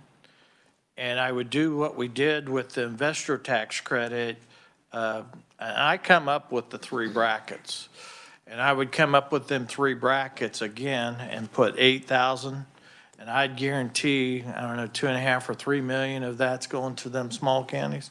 And then set up the next bracket and guarantee another 2.5 or 3 million going in there. And then the remainder go in. And I'd up that cap from 60, because that's a federal cap, to 75.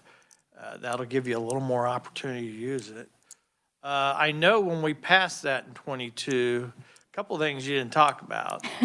There was a chunk of money that, seems like the people that are around the money always add a little bit in for their local community. I believe there was a $5 million MIH that went to Salina, and maybe a 2 or 3 million went to Ottawa. There might have been some others. But I can tell you the Ottawa one, I know that I've heard from real estate agents that people in the Kansas City metro, they're moving to Ottawa because there's good, affordable, reasonable price houses. And I really believe it's probably because of this MIH that was put down there. And if I was going to do 2 things different, I would statutorily do the MIH and put them criteria in, and I'd probably give you some money. I'm not big on just throwing a bunch of money at certain communities, but places like Salina, McPherson, right along that corridor, it is just growing. And the last thing we want to do is stop that growth. And I was talking to a banker just yesterday, because he's one of them that's funding the McPherson project on the finance side. And he says, you got all these workers that are coming in and working here, and then they're driving somewhere else. By doing these projects, now they're going to live there. And the majority of these outside of the RHID, as we build them, these people, they're going to pay sales tax, they're going to pay property tax. And so you guys that want to think about the investor credit, just do the math on the property tax. And in 8 years, it's not coming back to the state. But with the property tax that's paid to the local, the state, and all the entities, it's paid for in 8 years. And, that's an easy calculation to do. These others are too. When you get $1.6 billion worth of investment for what we've done, these areas need property tax. And the RHID works in certain areas, but you don't want to cannibalize the future property tax, and that's probably one of the things it could do. So, I don't know. I think, it's a pretty healthy toolbox we got. There's a couple things we could do to really, even make that a little better. But if I was here next year, if I was chairman of this committee, I would statutorily make that. And I don't know. I think in 5 or 10 years, we can make changes to maybe reduce some of that funding, but we're so far behind, it's ridiculous. I bet you enjoy now going to the national conferences, kind of showing off some of the stuff we're doing. And Yeah, it is really exciting. I think I like the tools in the toolbox because I do think we have several tools. And again, I just can't tell you how wonderful our staff is enough. We have so much expertise on our staff that in housing, so they know how to use all those tools. They know which ones are going to work in different communities, and they can really help guide communities in how to address their housing needs. the other thing I would do, if I was you, I would print off since '22 all the funding we've approved, and give all these people a list, because we're hitting the targets of the big areas. We don't talk about the 4 houses or 4 properties here and the 5 there and all across the state. Make them 59 add up. Yeah. And there's, the problem, you guys ought to go on Wikipedia and just Google county by county. And you want to look at the last time most of these counties grew in the rural areas is 1980. And I'm just sitting here thinking, I know why, because the guy that wrote the federal tax credits, Ronald Reagan, invested in rural housing. And it's been a long time since. In Kansas, we've been taking the federal money, but we haven't really done anything statewide to invest. Well, you want to grow this state, you want to grow, you can look at doing the ad valorem, or you can look at investing this money in property, and someday they're going to have more property tax for the schools, the rural communities in these rural towns. They're doing it themselves. They're growing it themselves. Okay, so we will be having discussion and recommendations at 4 o'clock. So if you can make a couple notes so you remember that, and we'll briefly go through them when we get there. All right. Representative Howe. Thank you, Chair. Thank you so much, Aaron. You gave us a lot of really good information, and I really appreciate that.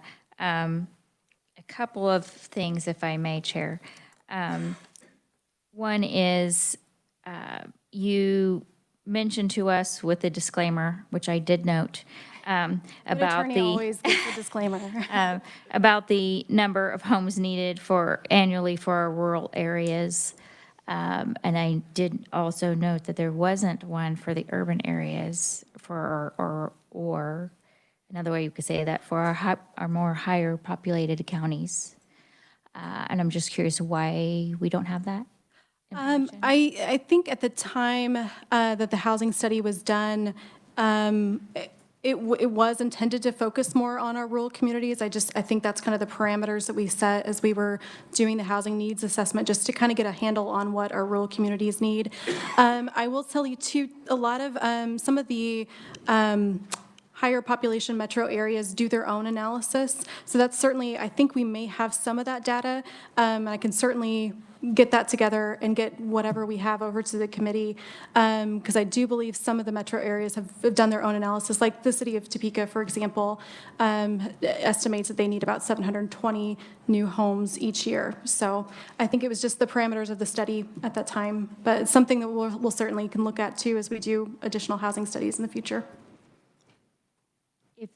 If you could, and if it's acceptable to the chair, I would be really interested if we could get the top 5 most populated counties. I believe only, if my memory serves me correctly, only 5 counties has over 75,000, if that, in the state of Kansas. So if we could get that numbers for those, that would be really helpful information. And as our colleague, I should say, already alluded to, that the housing crisis is a statewide crisis, not just a rural or urban crisis. So that is very much worth noting. And then one of my other questions is, you mentioned we have 6,500 homes funded since 2022. can you tell me roughly how many of those are rental units and how many of those are home ownership? I know I can get you that number. I don't know that I have it in my materials off the top of my head. I can tell you, we do have a lot of programs, especially MIH and KHITC, that are doing single-family projects. And even the LIHTC program, the federal LIHTC, I think we think of it as a rental development project, but it can be used for home ownership as well.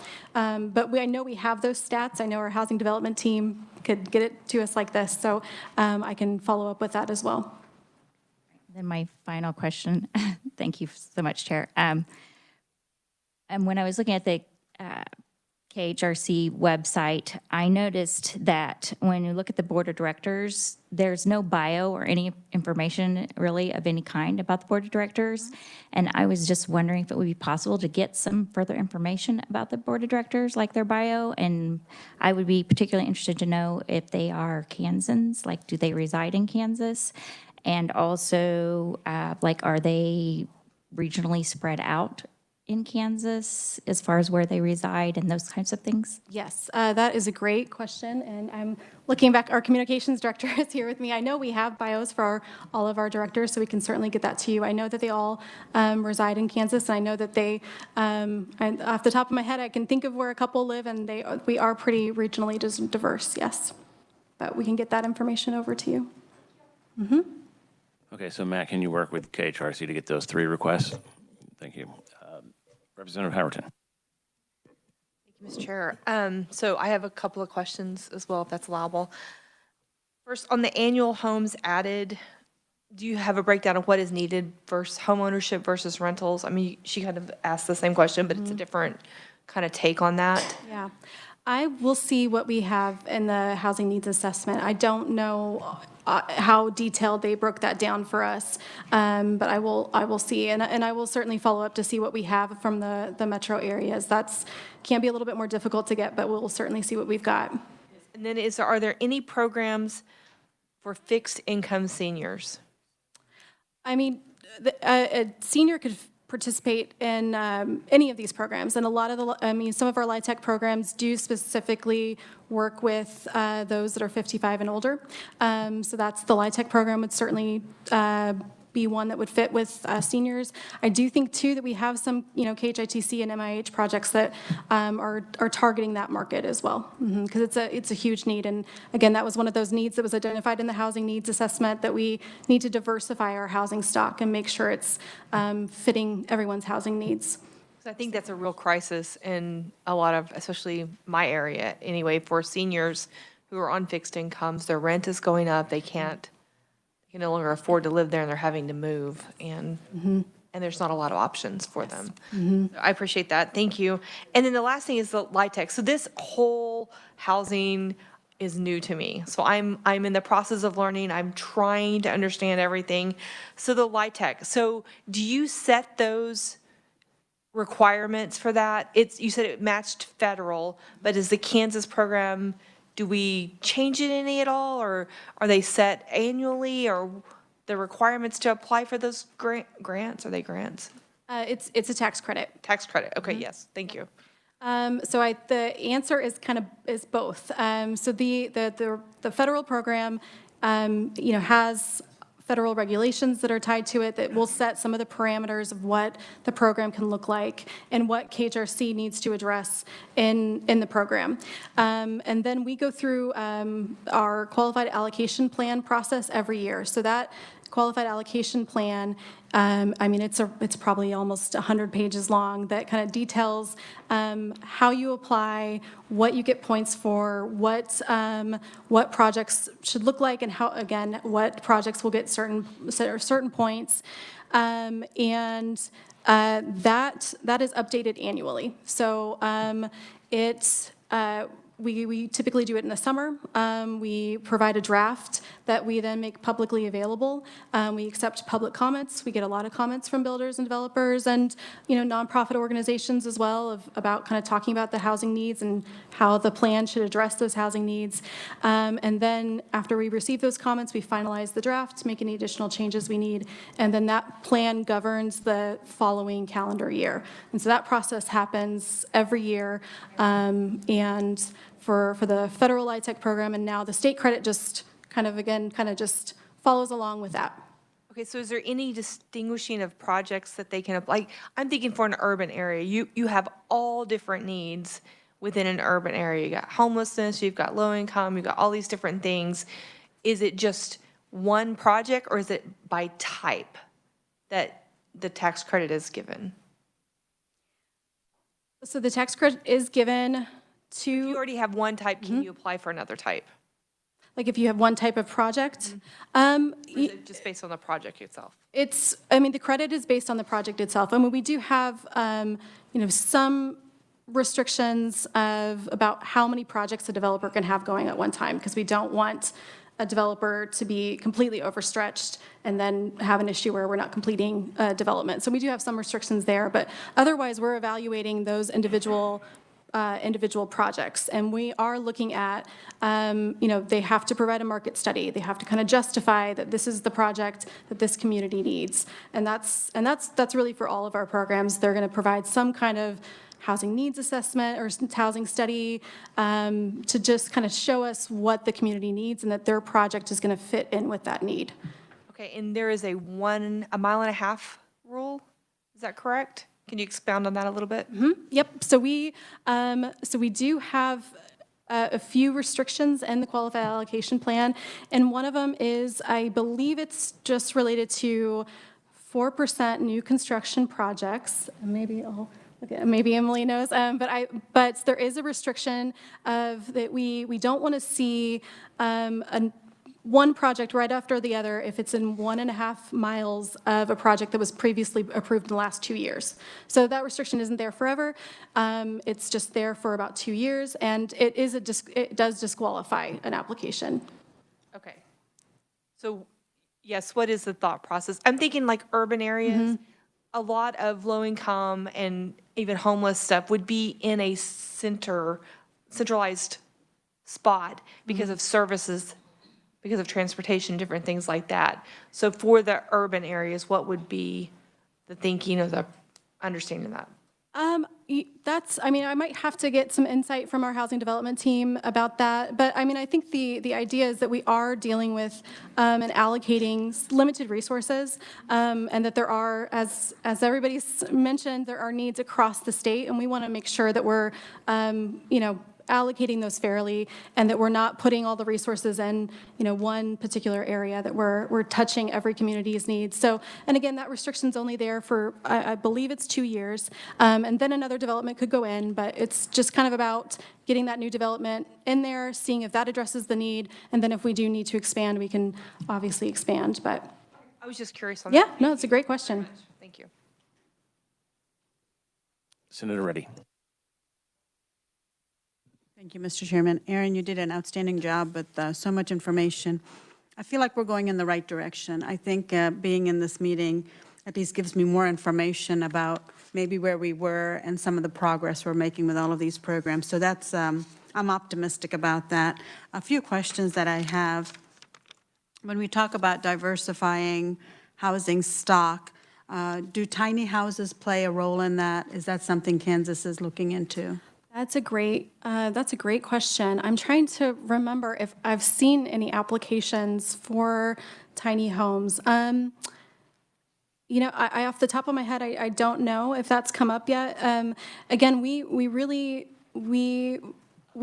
try to be a resource, obviously, for the whole state, but we also try to let the communities kind of drive what they need. So I don't know that we've heard a huge need for that or seen a ton of applications for it. It's possible we've gotten some.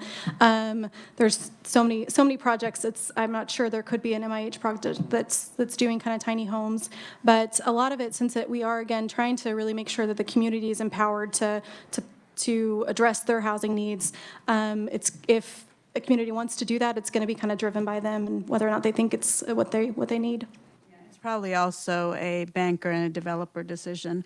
I think there's some Yes, that's true. constraints in that as well. But that is something that, that may have worked in other states that I would like to at least look into. There's also land trust programs. I know Lawrence has a land trust program. What role do programs like that play into a developer making an application for housing? I know that we work with some of those programs. Because again, we don't just necessarily work with, for-profit developers and builders. We're also working with nonprofit organizations that are addressing their housing needs, like Habitat for Humanity, the Lawrence Tenants to Homeowners. So we work with all of those organizations. So it's probably, again, going to probably be driven by the applicant and what they come to us and how they want us to get involved. And then we, again, we have so many great staff that are kind of experts on these programs and how they work and how they can fit into kind of some of the creative and innovative housing ideas that a lot of communities are focused on right now. Thank you. And a couple of other questions. I know I was talking to a family member, not my family member, a member of one of our constituents in a rural community, and when they were talking about housing, she's a widow, and they were talking about all of these women now that have these big homes and are living by themselves, and they would like to have somebody start up maybe like a townhome sector and sell these other homes, renovate them and sell them. But sometimes they feel this, because they're in a county that has about 70,000 people, but in their rural district, they have maybe 2,000, and they feel like some of these grant programs are hard to reach. Is that on the developer or other types of barriers, or is this not an issue in some of these programs? I'm sure I can understand. I mean, all of these programs can be challenging, especially the federal side. The federal side's going to have a lot of requirements, and again, that's kind of where KHRC and our staff that have been working with the programs for a number of years come in.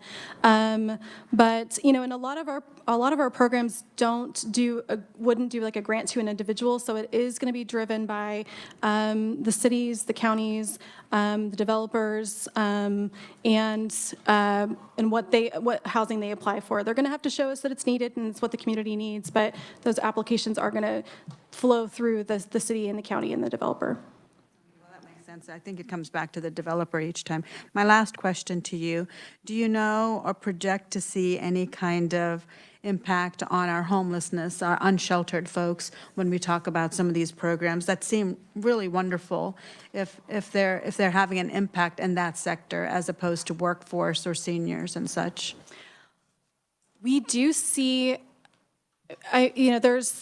homelessness is a very, very complex problem, but a lot of research does show that having good housing stock makes a difference. Having enough affordable housing makes a difference when we're trying to serve those that are experiencing homelessness. So that's our focus at KHRC. I mean, those are the programs that we've been charged to run that are addressing our housing stock, and in particular our affordable housing. So the affordable state tax credit that pairs with the LIHTC program is going to create more affordable units, and they're going to allow a tenant to not be cost burdened so that they're not going to be at risk of homelessness.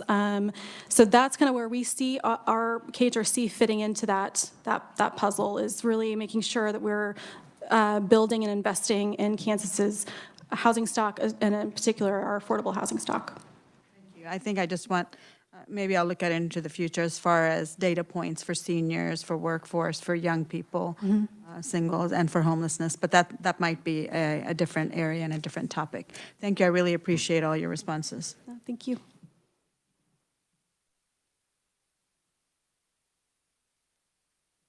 Okay, seeing no other questions, I have a few that I'd like to run through.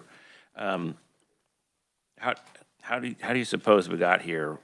Why do we need so many houses when our population has been stagnant for so long or even declining? That's a big question. I do think, and I think what we've seen at KHRC is that some of it is us just even recovering from COVID, and the construction really went down during that time, and we haven't really caught back up. So I think that's a huge part of it. The housing needs assessment kind of identified some of the issues too. I mean, we have our population may not be growing in some areas, but sometimes that's because we don't have housing for those areas, and sometimes that's because we have homes that are going offline, becoming vacant, becoming dilapidated, that are in need of rehab. So I think it's probably a complex problem, but I do think the housing needs assessment kind of spoke to a little bit of that. Okay, yeah, I figured it'd be a long answer. So a lot more to it. I think there's also the younger generation is moving out of the homes but staying in Kansas in other areas, and so that's creating a need for more houses. The Home ARP program, the housing for vulnerable or for vulnerable populations. You said you were using ARPA funds for that. How are you going to fund that going forward once the ARPA funds are gone? It's home ARP funds. It's a separate allocation that KHRC received under the American Rescue Act. So we've already received those funds from HUD, and it flowed directly from HUD. So it's not the state ARPA funds, no. So it's a temporary program then? Yeah, yes, it won't be a continual allocation. All right, and then I wanted to ask you about the Housing Investor Tax Credit. We built 2,200 homes in the first year's worth of funding, and that was a $25 million funding, right? For the Affordable Housing Tax Credit? Housing Investor Tax Credit. The Housing Investor Tax Credit. Okay. I think the 2,200 homes in 2023, that's maybe referring to the Affordable Housing Tax Credit. I guess I can, oh, no, I don't have my slide. Yeah, Yeah. Affordable Housing Tax Credit. Yeah. There's so many programs. There's so many. Yes. Yes. Affordable Housing Tax Credit. Yes. 2,200 homes for $25 million. It would be, that's the projected for the 4% is the 25 million. Mm-hmm. And then We had an audit that post-audit reviewed, and that 25 million is actually 250 million. Can you explain why that is? so the credit is claimed over a 10-year period, so it is claimed each year for 10 years. So it's the 25 million each year for 10 years. So we've spent $25 million on 2,200 houses. We have not spent any of that money yet. I think, and obviously there is a fiscal cost for that tax credit. I think and you all are the policymakers, you can decide if that fiscal cost is worth it. I would just encourage you all to not just look at that cost, but look at the homes that are being developed. And again, before that credit can be claimed at all, the homes have to be built, they have to be occupied, and then the affordability restrictions will remain there for 30 years at least. Well, I mean, I would say that if we're using Kansas taxpayer dollars, $113,000 per unit, it should certainly be affordable. Yes, and it will remain affordable. We're covering about half the cost. $500 million in investment, and we're paying $250 million of it. I'm not sure if what the numbers fully are when you look at the total development budget of a project compared to the number of credits that they claim. But I think too, another thing to keep in mind, and we have some data up here, and others can certainly speak to this too. There are economic benefits generated from those credits. It's not just the housing that's created, it's the economic activity that's generated, the jobs that are created, the property taxes, sales tax, all of that. I would encourage the committee to kind of consider that full picture when you look at that fiscal cost. What else can be stacked on top of that? If you're using the federal LIHTC program, you can we see a lot of projects that use the HUD grant funds, the home housing trust funds, but a lot of the LIHTC projects utilize, focus on the tax credits or the private activity bonds. So obviously that's a huge piece of the state affordable housing tax credit is that it has started to utilize those private activity bond allocations that were historically had not been utilized at all for Kansas, or very minimally, especially for affordable housing. Okay. Are there any other questions? Senator Olson. So just to follow up on that, so a $25 million an award, plus it's set up there, you're using about 250 in private activity bonds or 300 million. So you're getting a lot of federal investment from that, that 25 million on top of the property tax, et cetera, you're going to generate. The investor credit was only $13 million a year. Yep. That is a good point. Sorry, but with the 4% credits and now having the state credit that allows us to use that private activity bond allocation, we are using the federal tax credit more too. So we're getting those dollars utilized for the state that when we couldn't do as many 4% projects, we were, again, just kind of leaving on the table. And just one follow-up. We probably wouldn't be able to use that $250, $300 million in private activity bonds if we didn't have the state LIHTC. I would say history has shown us that we didn't use it when we didn't have the state LIHTC program, that money just did not get used. That federal resource did not just did not get used. So it is now being used, yeah. I was really actually surprised that we were using it. So when you said that, I was like blown away, because that's what one of the reasons I come up here to talk about is to start using them. Yeah. It's money that's going to go to another state if we don't use it. Thank you. I would remind you that we're in a deficit, so it's really not money that we're not going to use. It's going to go to another state. It's money that won't be spent. Let me just ask a clarifying question here. The $25 million that we spent, is that in addition to $25 million of the federal dollars? It's a matching credit. So if there's $1 of federal credit, there's $1 of state credit. So we paid $500 million for 2,200 homes.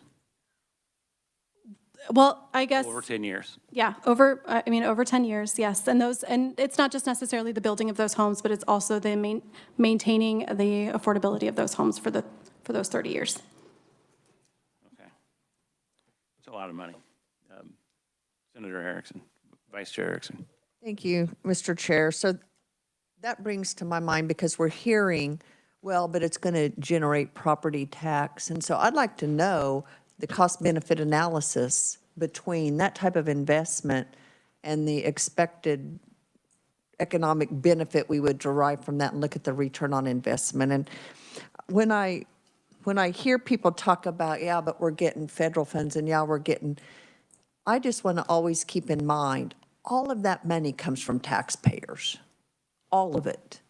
And so when you take from taxpayers on one end, and whether it's federal or state dollars, this is all taxpayer money. And sometimes I think in our conversations and how we frame things, we lose sight of that. So thank you, Mr. Chair.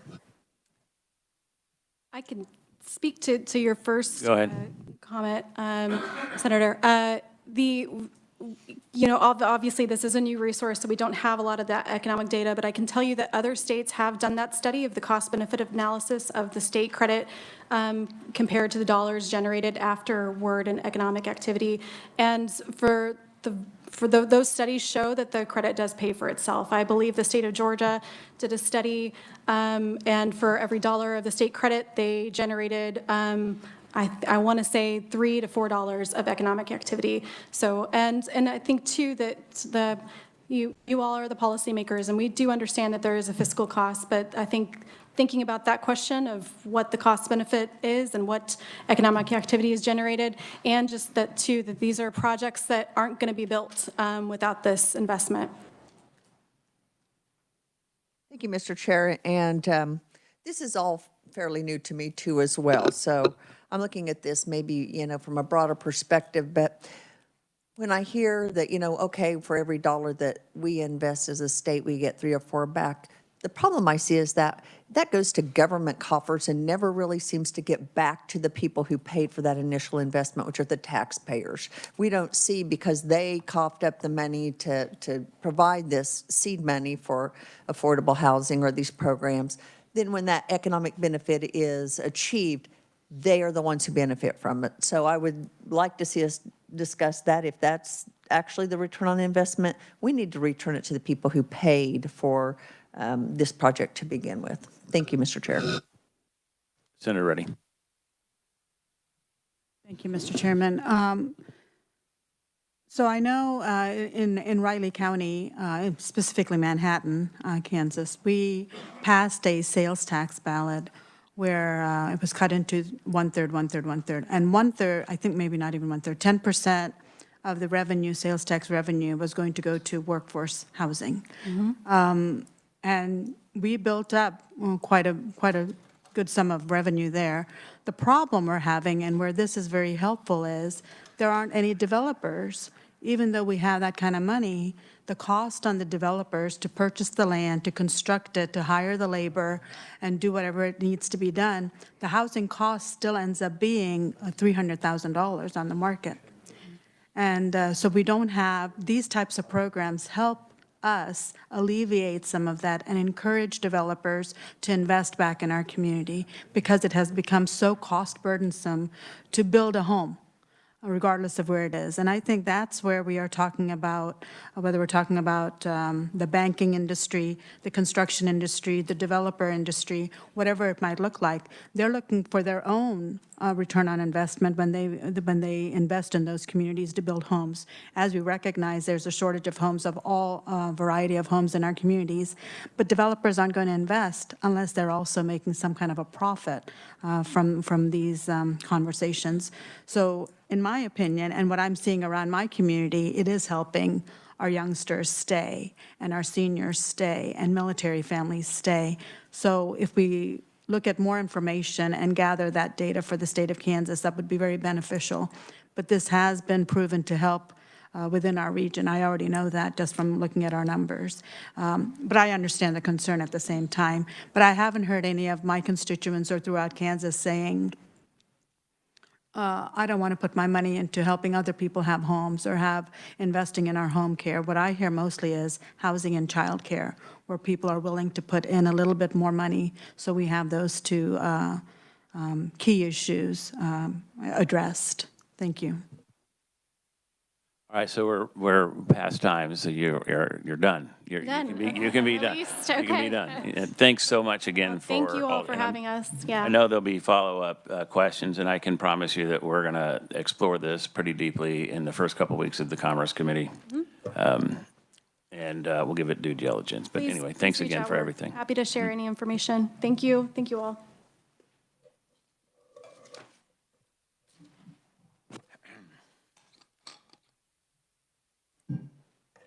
So Dr. Longhofer, are you here from Wichita State? Oh, good, thanks.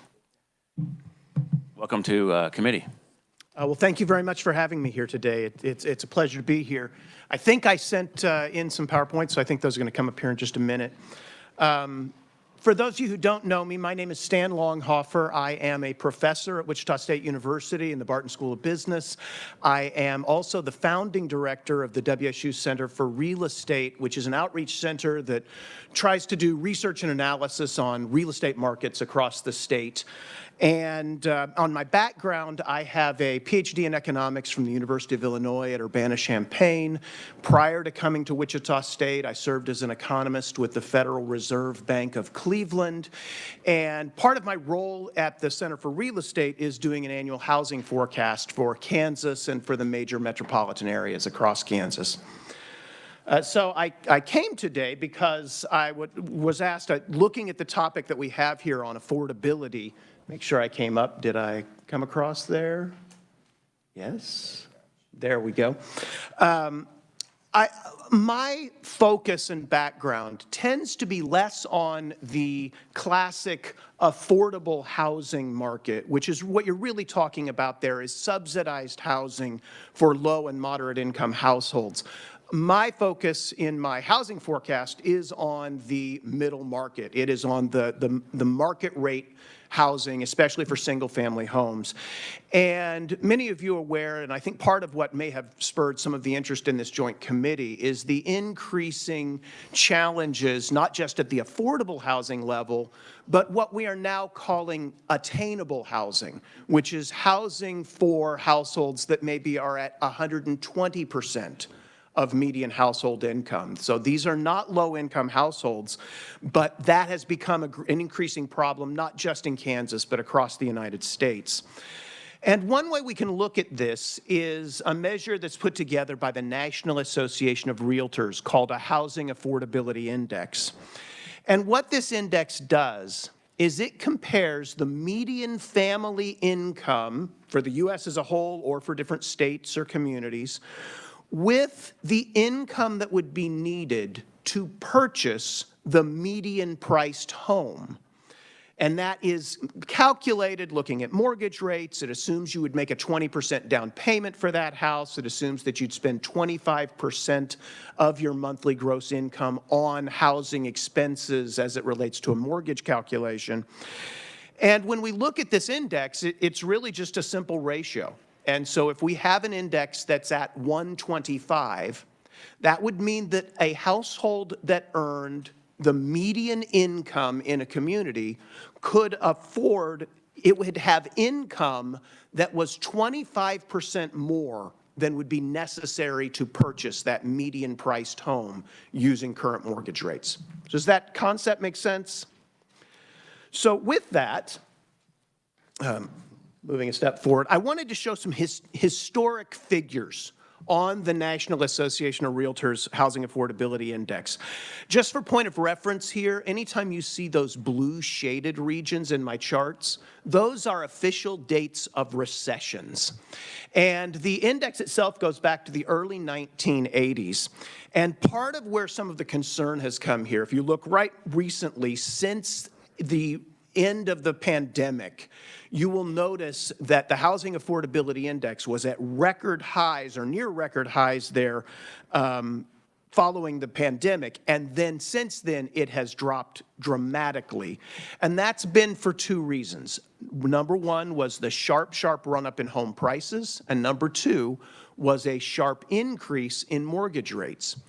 But I do think it's really important to keep in mind when you look at this Housing Affordability Index that ever since the financial crisis back in 2008, we were actually in a situation where housing was exceptionally affordable, much more affordable than it ever had been in the past. Now, where we are now with the Housing Affordability Index sitting right around 100, which again would mean that the median, a family with median family income could just afford the median priced home. That's a little bit lower than where we were in normal times, by which I'm really referring to, say, the 1990s into the early 2000s, where the Housing Affordability Index nationally really settled out at about 130, 140. And so it was a much, we are more tight now than we were then. But we have better affordability now than we did back in the early 1980s. What drove the challenge in the early 1980s was the very, very high mortgage rates associated with the inflation that we had coming out of the late 1970s and early 1980s. So I should also note that there is a substantial variation across the country. The most recent figure for the Housing Affordability Index was 105.5, but for the Midwest, it was 122.2. So much more affordable in the Midwest than you are in other parts of the country, whereas you compare the West, it was 64.6. A household with the median family income in the western part of the United States only had 64% of the income necessary to purchase the median priced home in that area, okay? So the Housing Affordability Index is comprised of three different pieces. The median family income, and that income growth has been relatively steady over a long period of time. Currently, it's actually estimated based on wage growth because of some changes in the way data is collected. It's based, the second thing that the affordability index is based on is the current 30-year fixed mortgage rate. And the third piece is the median sale price of existing homes. And I want to talk about those last two components and things that have happened there with that. So the next slide I have here is again, I think a historic perspective is a really valuable thing. This is the 30-year fixed mortgage rate, average rate on fixed rate mortgages, going back to the early 1970s. And one of the things you can see here from this is, again, you go starting in 2009 and following the financial crisis, we had an era of fixed mortgage rates that were abnormally low. I do a lot of presentations on real estate markets around the state, and the technical term I sometimes use is those were stupid low rates. The actual, what really led to those extremely low mortgage rates was the Federal Reserve made direct investments in purchasing mortgage-backed securities following the financial crisis. They have begun the process of unwinding that portfolio in a very, very orderly fashion, but that is part of what led to the increase in interest rates here recently. But notice that the rates that we're in right now, I think right now the latest rate was 6.8%. That's right in the same range where we were back in the late 90s and early 2000s. And it's actually very consistent with what I believe is a normal level of mortgage rates in a world where we have low inflation, solid economic growth, and nothing going on in financial markets that's causing extraordinary interventions by groups like the Federal Reserve. In my view, our mortgage rates in the range of 5.5% to 7.5% are right in that sweet spot of where we would have expected it. And again, if you go prior to the financial crisis, we thought we were in the best possible world of mortgage rates we'd ever seen. I mean, you go back historically, you'd have to go back to the early 1960s to get rates that were that low again. So it was a really, really ideal time, and I think we're coming back to that. So mortgage rates, part of what has caused the affordability challenge was that we were artificially low with our mortgage rates, and now we're coming back to normal. But the other piece has been the very strong appreciation of homes. This chart is an index. So I've compared the level of home prices, and this is a measure put together by the Federal Housing Finance Agency that's a repeat sales index. So it's a true measure of same home price appreciation. And I started back 10.5 years ago, so beginning of 2014. And that number of 100 there, where you can see the U.S., the red line, is up above 100. That means that U.S. home prices have effectively doubled over the past 10.5 years. And in Kansas, we're awful close, about 95% higher home prices for the exact same home now as it would have been back in the beginning of 2014. One other thing that I want to highlight here, I guess I'll highlight it in a couple slides, so let me jump forward. One of the things that has happened that has made it especially acute here in recent years was the sharp run-up in construction costs that happened in the face of the pandemic. And again, this is an indexed number, so it's the percentage change since January of 2015 in this chart. But it's still almost a 50% increase in the cost of materials for single-family home construction since the onset of the pandemic. And you'll notice that while that rapid increase has not continued here in the last few years, it hasn't gone down at all. All right?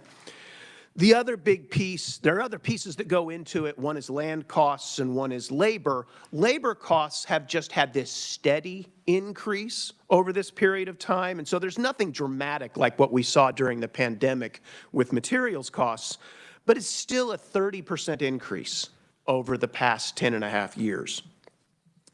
I will just mention that one of the challenges that we face, especially in the home building industry, is the decreasing number of people who go into the skilled trades. And if there's one area that I would say trying to think about long-term solutions to some of these problems, it's really trying to do things to help improve the labor supply within some of these different industries.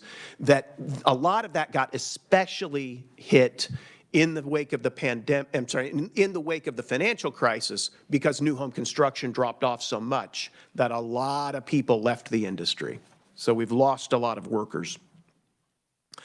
I wanted to go back to the home price appreciation. Before I showed that as an index showing how things had changed since 2014, here I just wanted to look at the year-over-year percentage change in home prices. And again, I have it for Kansas as the blue line, the United States as a whole as the red line. And there are a couple of things that I wanted to point out on this.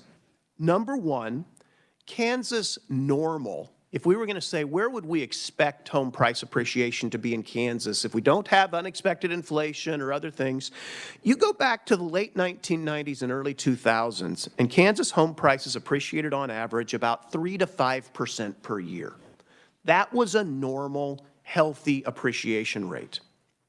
The second thing I wanted to point out on here is that you look following the financial crisis, when nationwide we had a sharp drop in home price appreciation. Home prices declined, that fell below the zero line there. You'll notice that that bubble during the early 2000s, we didn't experience that in Kansas. We did not see a sharp run-up in home prices back in the 2004, 2005 era. And when the crash came following the financial crisis, we didn't lose value in our homes, but our home price appreciation just bounced around zero for about 5 or 6 years. Okay? So we didn't have the sharp increases, we didn't have the sharp declines. Following about 2015, we began to have some good, healthy, strong appreciation again, kind of back to normal. And then following the pandemic, we had the sharp run-up in home prices. Notice that that increase in home prices was even greater than it was back in the late 1970s, where that was all driven by the big run-up in inflation. The inflation we had most recently was not as much as it was in the late 1970s and not as long. This home price appreciation in real terms was the strongest that we've ever seen. What caused it? Well, part of the issue was that we had very tight inventories even prior to the pandemic. And then the policy responses to the pandemic, both fiscal from the federal government with all the stimulus that we received as households, and also the Federal Reserve with doubling down on their mortgage-backed security purchases to lower mortgage rates, just absolutely created a feeding frenzy in the market. And we saw these, bidding wars like you've never seen before for homes that were available on the market. And that caused that sharp run-up. That feeding frenzy appears to be over, but home price appreciation across the state remains much stronger than that 3 to 5% normal that I discussed. And that's because we are still in a situation of very tight supply. We measure balance in the housing market with a number that we call month supply. What we do is we take the number of homes that are actively listed for sale, and we divide it by the number of homes that sells on average over the prior year. And so, for instance, if you have 1,000 homes available for sale in a given market, and you are selling on average 200 homes per month, then you take 1,000, you divide it by 200, you have a 5-month supply. And you'll notice the green shaded region that I put in here, that 4 to 6 months, that's a rule of thumb. There's nothing magic about it, but we tend to think that that reflects a balanced market. If you have more than a 6-month supply, we tend to think that we have an excess inventory of housing and that that's going to favor buyers. And if you have below a 4-month supply, it tends to favor sellers. Well, notice that we have been below that balanced market in Kansas ever since 2015. And in some markets, it's since early 2014 across the state. And we had a very, very tight market even prior to the pandemic. Then when all of the stimulus came and the feeding frenzy happened, we dropped down to a point where realtors were saying, we don't have months supply, we don't have days supply, we have hours supply. And we just had really, really tight inventories. And that's what caused these really sharp run-ups in home prices. Notice that while the U.S. as a whole may be closer to a balanced market now, in Kansas, we are still very short, and we actually have less inventory now than we did prior to the onset of the pandemic. And so if we think about where that supply problem came from, we really have to go back to the financial crisis in 2008 and the decline in single-family home construction that happened in the face of that. There were a lot of reasons that that happened, but a lot of it related to the ability to get financing and also the concerns that developers and home builders had about exposing themselves too much with the term in the industry are spec houses, homes that they build which haven't yet sold. I think that's a bad term. I think a better term is inventory houses. When you think about it, you go to a car lot, you want to drive the car that you're going to buy and see it and get a feel for it. Even if you're going to order it from the factory, you want to be able to test out the inventory first. We don't have as much inventory out there among home builders because they're still cautious even now 15 years later. But the thing that I really wanted to emphasize here is that it has always been the case in market rate housing that new homes that are built are typically built towards the upper middle class and higher in terms of the income range. It is almost impossible to build new housing at a price point that is where first-time home buyers, for instance, are going to be buying. But those new homes that we build today are going to become the homes that perhaps first-time home buyers are buying 10, 15, 20 years from now.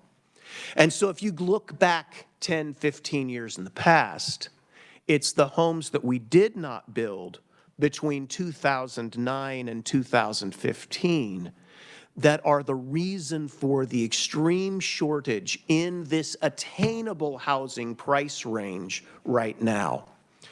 And so the takeaway that you have from that is that this was a long-term problem, and it's not something that we're going to just fix magically through some sort of legislation that we can pass. First, but there are some things I think you can take away. Number one, it's a supply problem, not a demand problem. So doing things to give home buyers money to be able to buy homes, that's not really addressing the issue. We need to be focusing on things that are going to influence the supply side, building more homes, making more homes available. Number two, I do think that the RHID program, it's been one of the programs that I think has been especially helpful. And talking with communities around the state, especially some of the smaller communities, I've seen some things in Hayes, I've seen some things in Dodge City and Salina.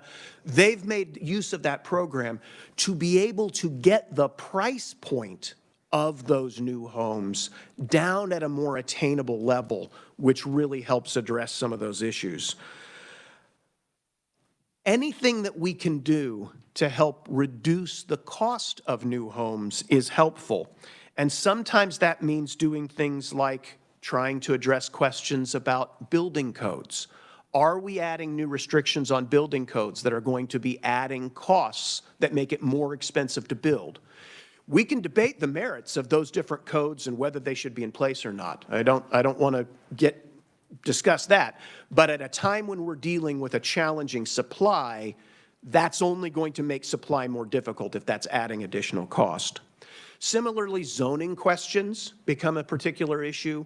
One thing that I have been particularly supportive of in trying to address our affordable or our attainable housing challenges is finding ways to help provide for owner-occupied 2-family homes, 3-family homes, 4-family homes. If we can do more townhomes where I can actually buy my unit, those actually make it more affordable per unit and for the housing that you have.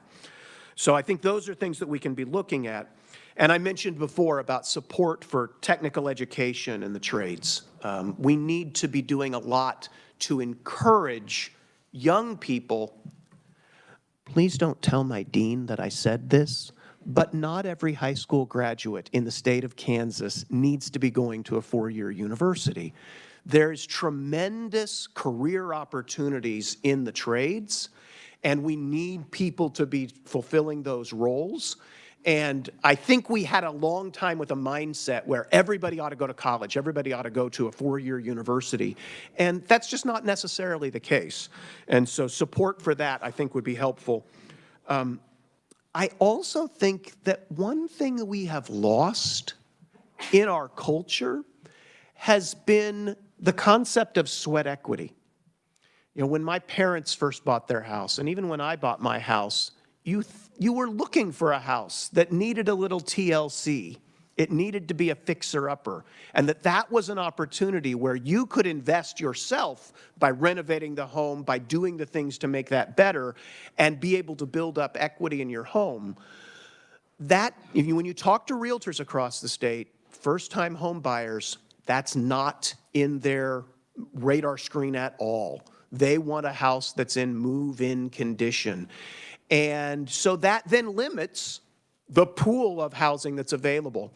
I think somebody here asked earlier about, the question of why do we have such a need for building new housing when we're not really growing in population? Well, one of the challenges is a lot of the existing housing doesn't meet the desires and needs of current households.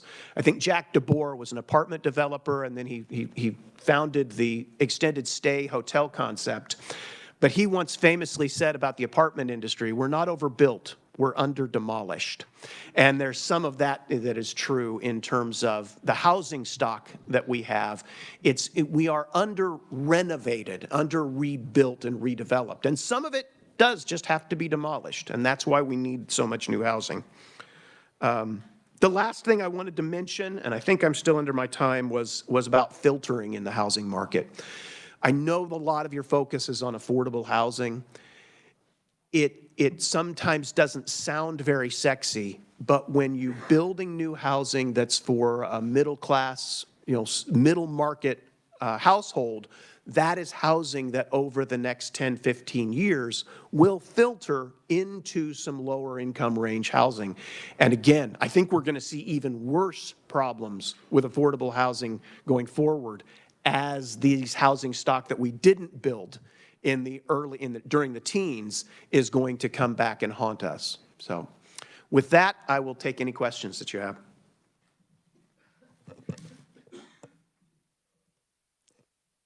Great presentation. You should be a professor. Thank you. I think you put it in good context there in the way you brought it all together in each slide, that we're really kind of normal right now. We're just suffering from our mistakes in the past. Well, I'd say we're normal except for what's happened to construction costs. And that is something, I don't see any way that that's going to get fixed. If you go back to prior to the financial crisis, the price point at which home builders could build was much closer to a middle market price point than they're able to do now. And part of that was because home construction costs, both labor and materials, continued to increase. You remember those years when I said home prices in Kansas just were flat for 5 or 6 years? The cost of new construction kept getting higher and higher during that time, which made new housing less financially feasible for buyers. The value proposition wasn't there. And we were starting to get back to more of a balance between existing homes and new homes, and then the pandemic supply chain issues just absolutely exploded construction costs. And so now it's really, really hard to build at a more affordable price point. I'll open it up for questions. Senator Reddy. Thank you, Mr. Chairman. Yeah, excellent points. I took a lot of notes on that one. But you referenced this a couple of times, that if we build a house now, in 10, 15 years, that would go to your first home buyers and such. But I see it as people invest in a house, so it keeps appreciating. And so my house that I bought 30 years ago, I still live in it, and it's appreciated quite a bit. I don't see it for a first-time home buyer still. So how are you looking at that? What do you? It does vary based on the exact home that you're dealing with. It's simply a fact that you look at the homes that were built at different vintages, right? You go back to homes that were built in the 1950s, homes that were built in the 60s, the 70s, the 80s. We do see that the housing stock that was built in those periods of time, you go 20 years, 15, 20 years down the road, it is a different strata of the income distribution of households that's buying those homes as existing homes, as opposed to when they were first purchased as a new home by a buyer that built that home first time. Sure, yeah, I was thinking about the appraisals and the fair market values at those times, but also depends on location and where all of that is at. Okay, thank you. Representative Essex. Thank you so much. I thoroughly enjoyed this. Thank you. Very good information. And it made me think of several things. I'm in Johnson County, and I always hear there's a lack of affordable housing, when I know that, I think the last statistic I heard was 68% of affordable housing is in Olathe out of all of JOCO. Nobody's moving. Like the natural attrition of, oh, I want to downsize, or, oh, I just started a family, so I'm going to upsize. Everybody's stuck. Yeah. Because, I mean, not just inventory, it's just the pricing aspect of it. I wanted to bring that up because we have it, but it's not available. The second thing is, why is there such a huge trend with developers to be, and maybe this is a question for someone else, why are they doing mostly rentals now instead of ownership? Because to me, attainable housing is owning something. That should be a goal for everyone. But even single houses are being rented, built to be rented. Is that, I mean, I understand the whole down payment problem, but I'm just surprised that there's just not as many for sale anymore. Yeah. I tend to be relatively sanguine about whether a new housing unit is built intended initially to be owner occupied versus renter occupied, especially when it comes to single family homes.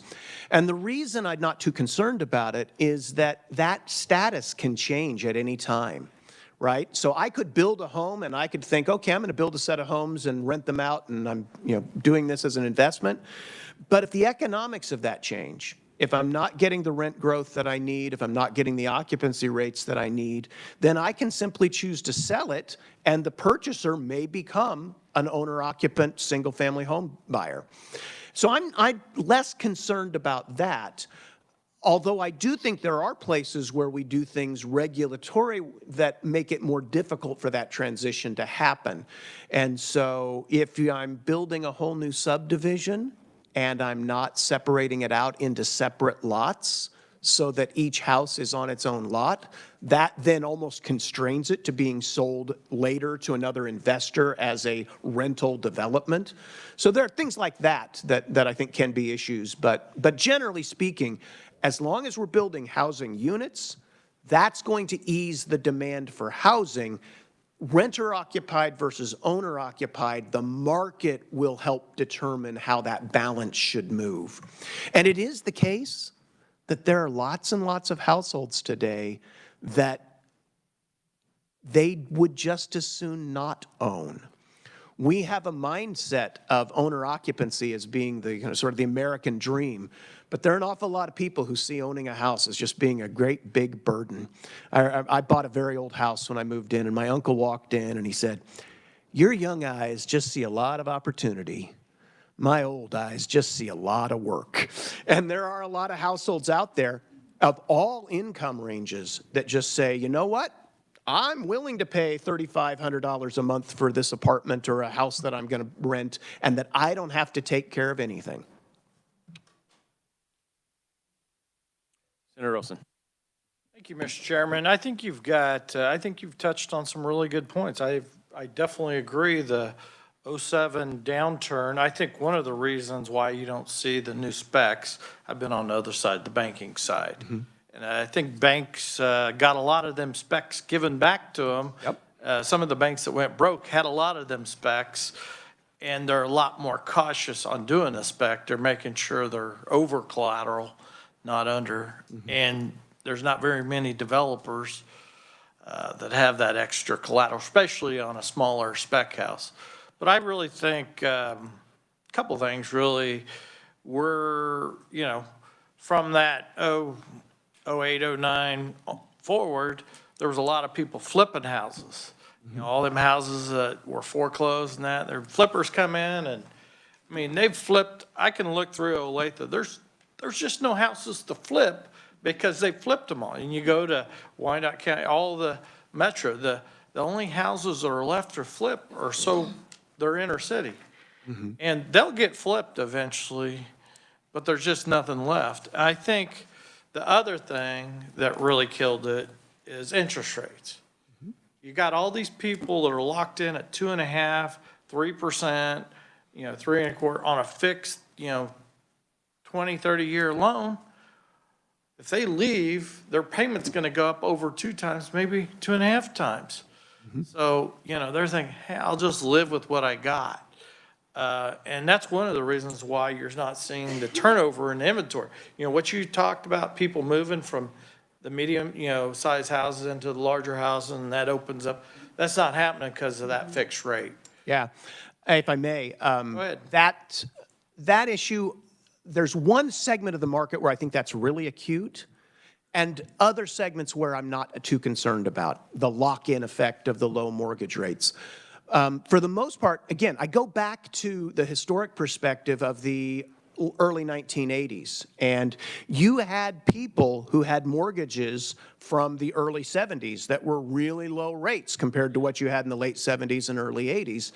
And life happens to people, right? You have kids, you have, you get a new job, you have to move. Those are things that really drive housing transactions. And so in that sense, I'm not too worried about those low interest rates.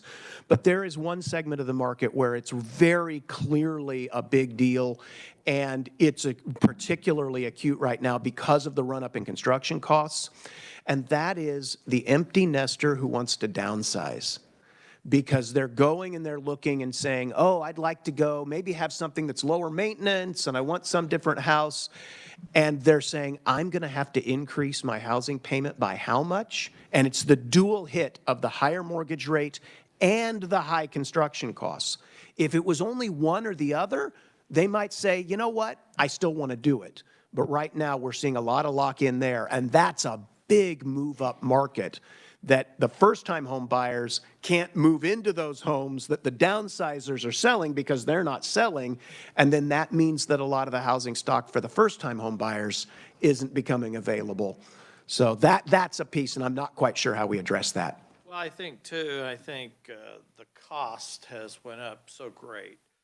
I think there's a couple effects there on the cost. You know, there's this lot that's been there forever in my subdivision. I'm thinking, man, that's going to be tight to put a house on.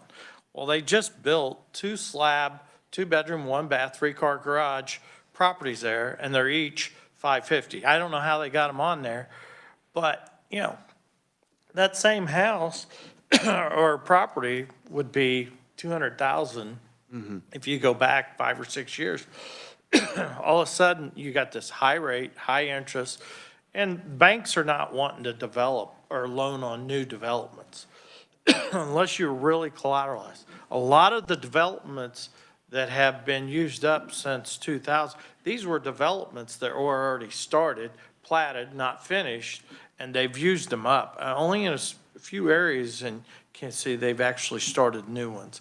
And I just you don't see that spur of investment to go and divide the ground and develop brand new and start from scratch. Now, you know, there's a lot of activity down south of me in Spring Hill, but a lot of that was just bought from a tax sale or some kind of sale just the last few years, and, you know, people made an investment out of it. And I think that's the real problem. There's no new lots. And the other thing is, I've sat on the other side as a banker, and someone building the 1,650 square feet house or 1,500, they're only making 5 to 8%. Margins are just not there. Someone that's building a 3,000 square foot house or 2,500, that's about a 15% margin. So where do you put your money? You put it in the bigger scale. And the problem is, in Johnson County, I had a talk with our city administrator, and he told me there's probably not 2,000 houses in Johnson. This is like 2 years ago, 2,000 houses that are under 200,000. I bet you there's not 500 now. And, you know, there's just no affordability for someone that's at the bottom, and now he's paying the apartments that are there. And they've done the same thing to the apartments they have to the houses. They've went through and renovated them all, and then $800,000-$900,000 a month rents, they're all $1,500, $2,000 now. And, you know, I think it all just comes down, people are not, when you look at the dollars of what you were making in the 85 and the dollars today, I just don't see they're buying the same amount. And I think that's the struggle. I mean, I think if we go back to 2000, things would be really good in the housing market. Things were just kind of moving along what you said at that 3% or 2%. But all of a sudden it just went crazy and we're in a different place. It's a challenge. I don't know how you legislators are going to do it, but I'm going to be up here complaining about it. If you don't do a good Almost like he job, was I'm paying going to attention elect to your presentation. You recapped it pretty good. Representative Howerton. Thank you, Mr. Chair. Just one question. On these vacant homes, according to the information that research gave us, there's like 8.6% of the 1.2 million houses, which is about 113,000 homes that are vacant. So what, do you have any research, or can you enlighten us on any of that, or have you looked at that? Well, vacant homes in the Bureau of the Census, when they do their surveys of housing, and I'm sure that's where the data come from. I think she mentioned the American Community Survey. They look at renter occupied, intended for rent, intended for owner occupied, and then they balance that out of whether or not it's currently occupied or not. I think you had asked a question earlier about a house for sale. If I put my house for sale and I'm still living there, it would be considered occupied. If I put my house for sale, but I've moved out, it would be vacant. You can also have vacancies for seasonal homes. You can have vacancies for homes that have been abandoned. There can be a lot of different purposes and reasons why there's a vacancy. Okay, so just to follow up, these aren't necessarily homes that are sitting there deteriorating that are out of the market, or do you It could have be any all of research the on that? above. Right? You could have a vacation home that, you know, I own a second home, and I own a home in Lawrence that I only come up to basketball games for. And it's vacant the rest of the year if I'm not choosing to rent it out for something else. So there can be lots of reasons. Would your institute have that data or be able to break that down? I would actually recommend going to the Center for Economic Development and Business Research at Wichita State University. They are a data center for the Bureau of the Census and can quickly pull you any of the statistics and things that you need for that. Good, thanks. So in the interest of time, we'll stop with the questions. I've got one last comment that I'll let you comment back on. I agree with you on the sweat equity portion. I mean, there's a whole lot of perception that has changed with the home buyer and people graduating from college that think I'm graduated from college, I should buy a house. And it should be a perfect house and I should pay nothing for it. There's almost, no one thinks about down payment, and they want down payment assistance. And in our low income housing or moderate income housing, down payment assistance, you can make over $100,000 and qualify for help on a down payment. And that's because they really need to see Dave Ramsey, not the government, where people are just, we've lost track of where we were. I mean, you go back to where the houses were affordable and people they weren't spending money outside of their household. They weren't going out to dinner every single day and buying new electronics every couple of months. We got to get back to some sort of that reality. We got to influx some reality. How do we do that? Yeah, well, there's another piece that I think is often overlooked when you think about a cost of housing and the affordability of housing, which is roommates. I had some students who were sitting there talking the other day, talking about how much they were paying for rent. I think they were paying like $1,600 a month in rent as students. It's like, what? They didn't want to get a roommate. And, you know, the fastest way to make a $1,600 a month rent, $800 a month, is to get a bunk bed and get another person there in that apartment with you. And that's the way a lot of us lived when we were students. We just expected that we'd have a whole bunch of us living together in a house or in an apartment or something like that. And one thing that I did a back of the envelope calculation, so don't hold me precisely to these numbers.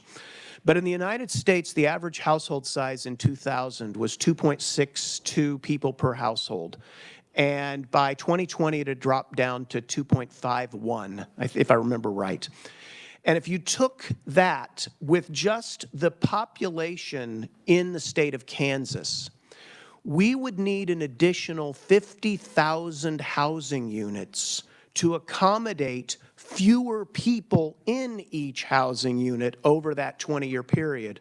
And that is totally separate from the population growth that we've experienced, which as a state as a whole, we have experienced population growth. And it's totally separate from the housing that maybe needed to be demolished or renovated or removed from the housing stock. So that's another piece. And again, that's a part of affordable housing.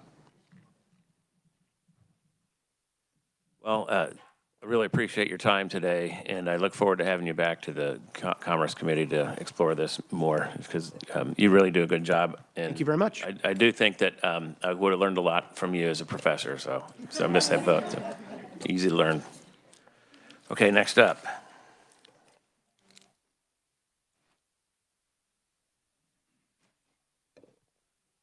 Oh, Jamie Souter.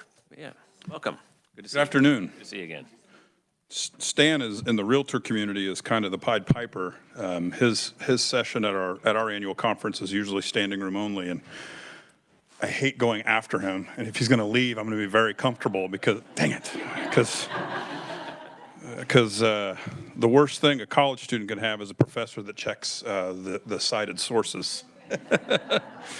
My name is Jamie Souter. I'm the president, or 2025 president of the Kansas Association of Realtors, and I want to thank everyone for being here for this committee because I think it's vitally important. It's important to our communities, rural and urban. It's important to our state because this is a problem that many have already addressed is something that's very multifaceted and requires lots of different approaches in terms of solutions for it. So I'm going to give you a little bit of just a brief history of why we're here, talk a little bit about the fallout of what's happened in the past, and then, and most importantly, I think I'm going to try to give some suggestions that the realtors feel like would be worthwhile for the legislature to take up, because I think they would have real impacts. Also, please note, I'm also speaking from the vein of an elected city official. I'm in the city commission in Emporia, and so get to see this from multiple angles as well. So a little bit first about why we're here in regards to our inventory. Am I hearing okay? It sounds like it's cutting out. Okay. A big part of the problem of why we're here is because residential development has largely been a for-profit business, and it's been done privately, and especially in rural areas. So what we've seen in rural areas is an erosion of profitability, and when you don't have profitability, you're not going to have development. And we've seen that development reside mainly in urban areas, and that's why this was really stressed for rural areas. I think when you start looking at our lack of inventory, you can really trace it back to Hurricane Katrina. Because Hurricane Katrina being a regionally widespread weather catastrophe, that's when we first saw a spike in material costs. I'd been involved in some development work then, and we saw material costs back then go up. And usually when we saw a natural disaster, we'd see prices go up on materials, but then they would slowly come back down. After Katrina, they went up and they stayed up, similar to what we're experiencing after COVID. Fast forward to 2008, when the I bring that Katrina up because that started the beginning of the decline of development, especially in rural areas. 2008, we had the bubble burst. You see widespread foreclosures. which also led to massive inventory increases, okay? I made a note here. I looked this morning in Lyon County. There's 36 homes for sale right now in Lyon County. That's a population of about 32,000. 36 homes represents less than 1/2 month of supply. So it's still an issue, and it's exacerbated by the current conditions. Go back to 2008. We had some other circumstances in Emporia with a beef packing plant with layoffs, but we had over 450 homes on the market at one point around 2008. So that also slowed down the need for development. When you have massive inventory, you don't need development, and that cycle, that natural cycle, slowed down. Another factor for rural areas that exacerbated the problem at the time was the way that development had been done in terms of infrastructure had been done with special assessment districts, because the RHID program wasn't widespread because there wasn't a need. The RHID law, as I'm sure you all know, is based on need. A community has to demonstrate a need for housing before they can implement the tax increment financing that the RHID provides. And so you had a lot of communities that had these special assessment districts, and the development just stopped. The home building just stopped because of costs or lack of demand or both. And so what happened is cities stopped investing in their infrastructure. Rural communities stopped investing in their infrastructure completely. And so in towns like Emporia, we saw no new development in terms of infrastructure for 10 to 15 years. We had done my father and I did a development at the turn of the century, and we did not do another one. There was not another greenfield development in Emporia until 2017. So that's a little bit of how or why we got here. And so what it looks like today, and some of the factors that help contribute to why it's being exacerbated today, and why we can't just build our way out of it. Like, as I mentioned, 36 active listings in Lyon County right now. There's a lot of factors that contribute to homes not coming on the market. Some have been talked about, some others that I'll mention. No new construction, obviously. Generational trends are a huge factor. Boomers are living longer. Okay, boomers are living longer. My father is aging right now, and he refuses to go into a home. He's staying in his home. It's not going to go onto the market, and that's a challenge. That's a challenge for our market. I don't say that to be insensitive, but it's a challenge for our market. Millennials are the largest buying group ever. They're bigger. It's a bigger generation than boomers, and as Dr. Longhofer stated, they want to live alone. So they're using up more housing units, and that's also putting a strain on inventory. And Gen Zs have similar traits to their generation as well. So what we've seen over time is inventory was just slowly eroded at, and the supply, even in towns that did have some new supply introduced, it wasn't near enough to account for the growth that was needed in those communities. And so that fallout of that lack of supply being introduced was we saw a slow increase of prices and then a drastic increase, just as Dr. Longhofer pointed out, as we neared COVID. And just to put that into a little bit perspective, from a local perspective, and Stan left, so I'll say this without anybody checking my math. This is from the MLS that I work within. 2009 in Lyon County, average sale price was $92,000. From 2009 to 2016, our average sale price increased to $108,000. That's about a 15% increase. That's pretty healthy, pretty sustainable. From 2017 to present, the average sale price has increased an additional 34% and is over $190,000. And average wages for our area have not kept up at a proportional rate. Which is obviously a significant challenge. Statewide average sale price from 2009 to 2016 increased over 24%, 139,000 up to 173,000, and from 2017 to present, 47% increase in our statewide average sale price, 188,000 up to 277,000. Those are round numbers, but I would bet that they're pretty close. You know, as Dr. Longhofer mentioned, interest rates created a temporary affordability for many, but as rates have increased, that ability to afford more expensive housing has been eroded at, and it's had an even bigger effect in rural communities because there's just not the same amount of income levels in rural communities as there are in the urban areas, and so that's where we stop seeing that development, and I'll hammer back home that point that in absence of profit, you won't have development. And so I think that's at the heart of the challenge. So some suggestions. I don't come here just to complain. I come with suggestions. The RHID is vital. It's vital to rural communities. Representative Curtis, you had mentioned that we need to look at urban and rural alike. I agree with you, but the segregation of those two is still pretty vital to the to the rural areas because we are losing population so fast and losing it to areas where we'll never get them back. And that's a significant challenge. And so the rural areas need a leg up, for a lack of a better way to put it. But the RHID is vital. It's the tip of the spear. It's the #1 tool for development in rural areas. The realtors, 3 different times, have successfully lobbied to the legislature to have that law changed.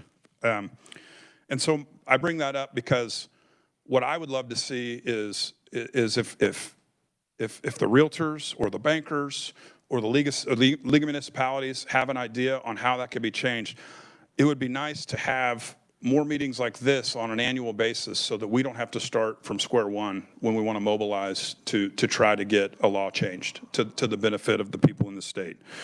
If there was a way to have some sort of committee conference each session similar to this, to where we can get the issues out there so that it's not so much time spent on, because you guys, I know you're pulled in many different directions. And so I think annual reviews of that law would, and others, but especially the RHID, would be very, very beneficial. The next thing I'll point out, and this is where I put my city hat on, money for infrastructure. Rural communities are gun shy about putting in infrastructure because it's the worst part of the investment. It's the most expensive part, and it has the worst return. It's a 3-legged stool financing residential development. You have to have credit or money to acquire property. You have to have credit or money to put in infrastructure. But then builders, knowing that builders are risk averse, you have to have credit or money to incentivize builders to remove the risk from the builders to want to build the end product, because if you don't have that vertical growth, you won't get the reimbursement from the RHID. Our friends at Kansas Housing Resources mentioned the revolving loan fund. I would like to see a large sum of money put into a revolving loan fund that cities can borrow in and tie it to RHID projects. And then cities could borrow at, if I had my way, I would say no interest, but if a city could borrow at 1% interest, the city of Emporia is looking at a project right now that's $3.5 million.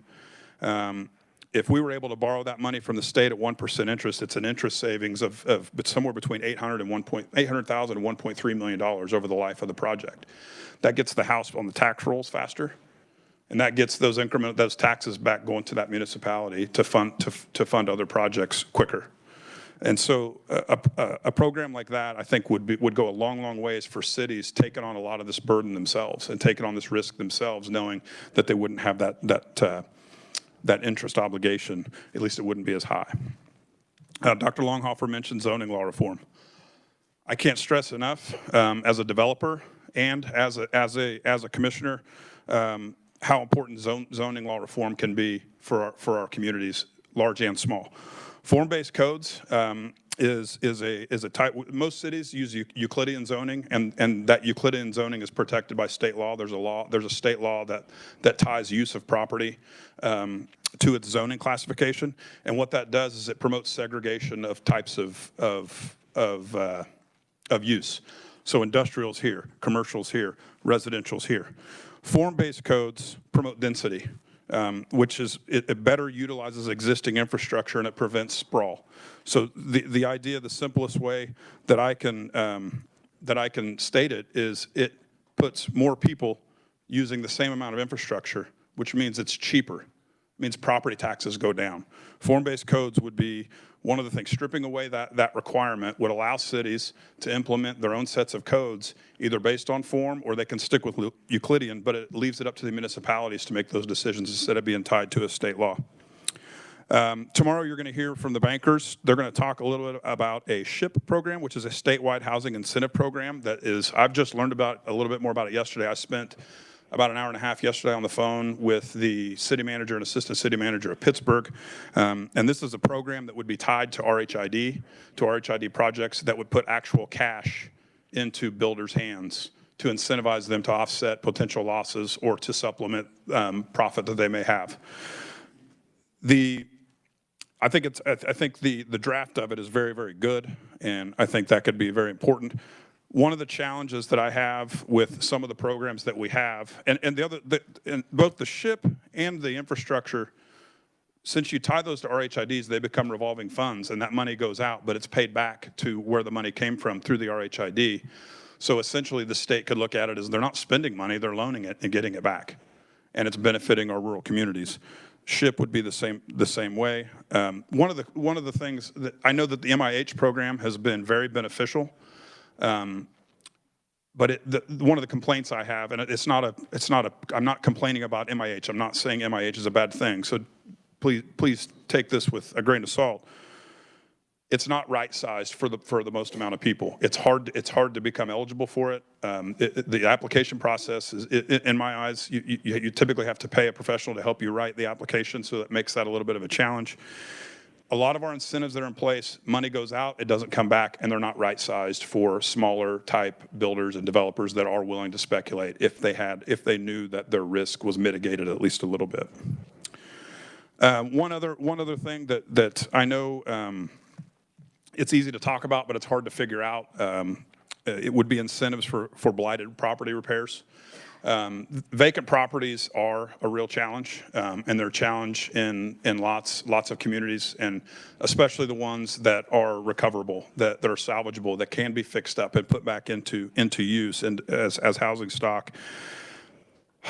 I'll say this, I don't stand by it. The vacant property registry, I wish there was a simple way to where cities could hold property owners who have their properties vacant accountable for that. I realize we get into private property rights, and that's a very slippery slope. So I'm not advocating for it, but that's something that's going to be a fallback. That's going to be the default setting that a lot of people want to go to when you start talking about vacant property. But if there were an incentive for people who have vacant properties to fix them up and get them onto the market, that would help. I don't have a great answer, but it's something that needs to be addressed.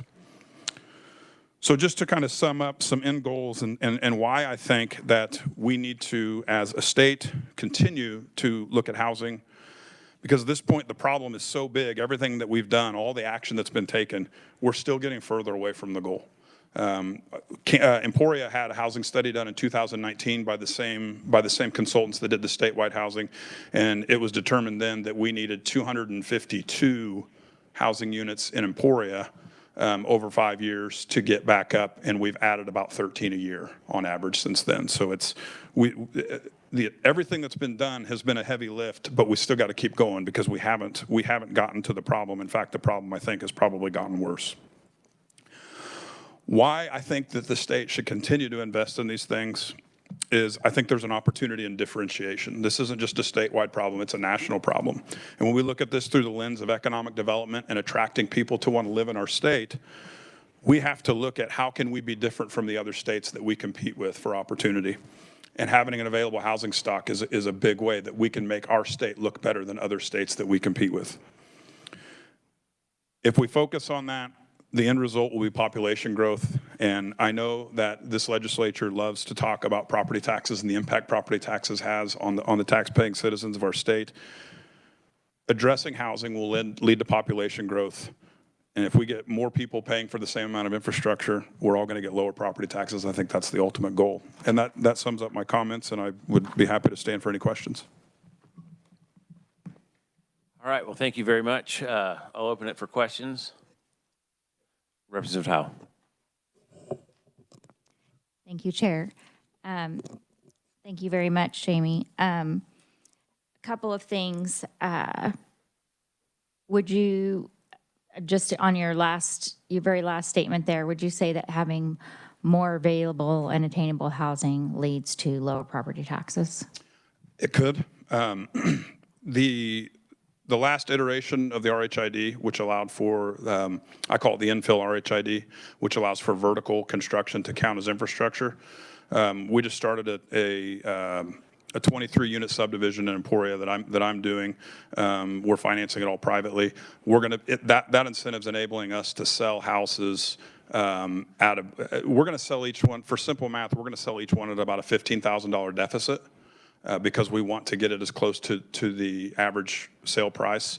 But if you look at development through using existing infrastructure, so infill lots and utilizing the RHID incentive not just on greenfield development, but also on infill lots. And on this case, I found 6 acres that had all the infrastructure necessary around it. We had to do a little bit of extension of driveways and things. If you look at it through that lens and you're not expanding massive tracts and without expanding your population, it will lead to lower property taxes because you have the same amount of people you have more people using the same amount of stuff.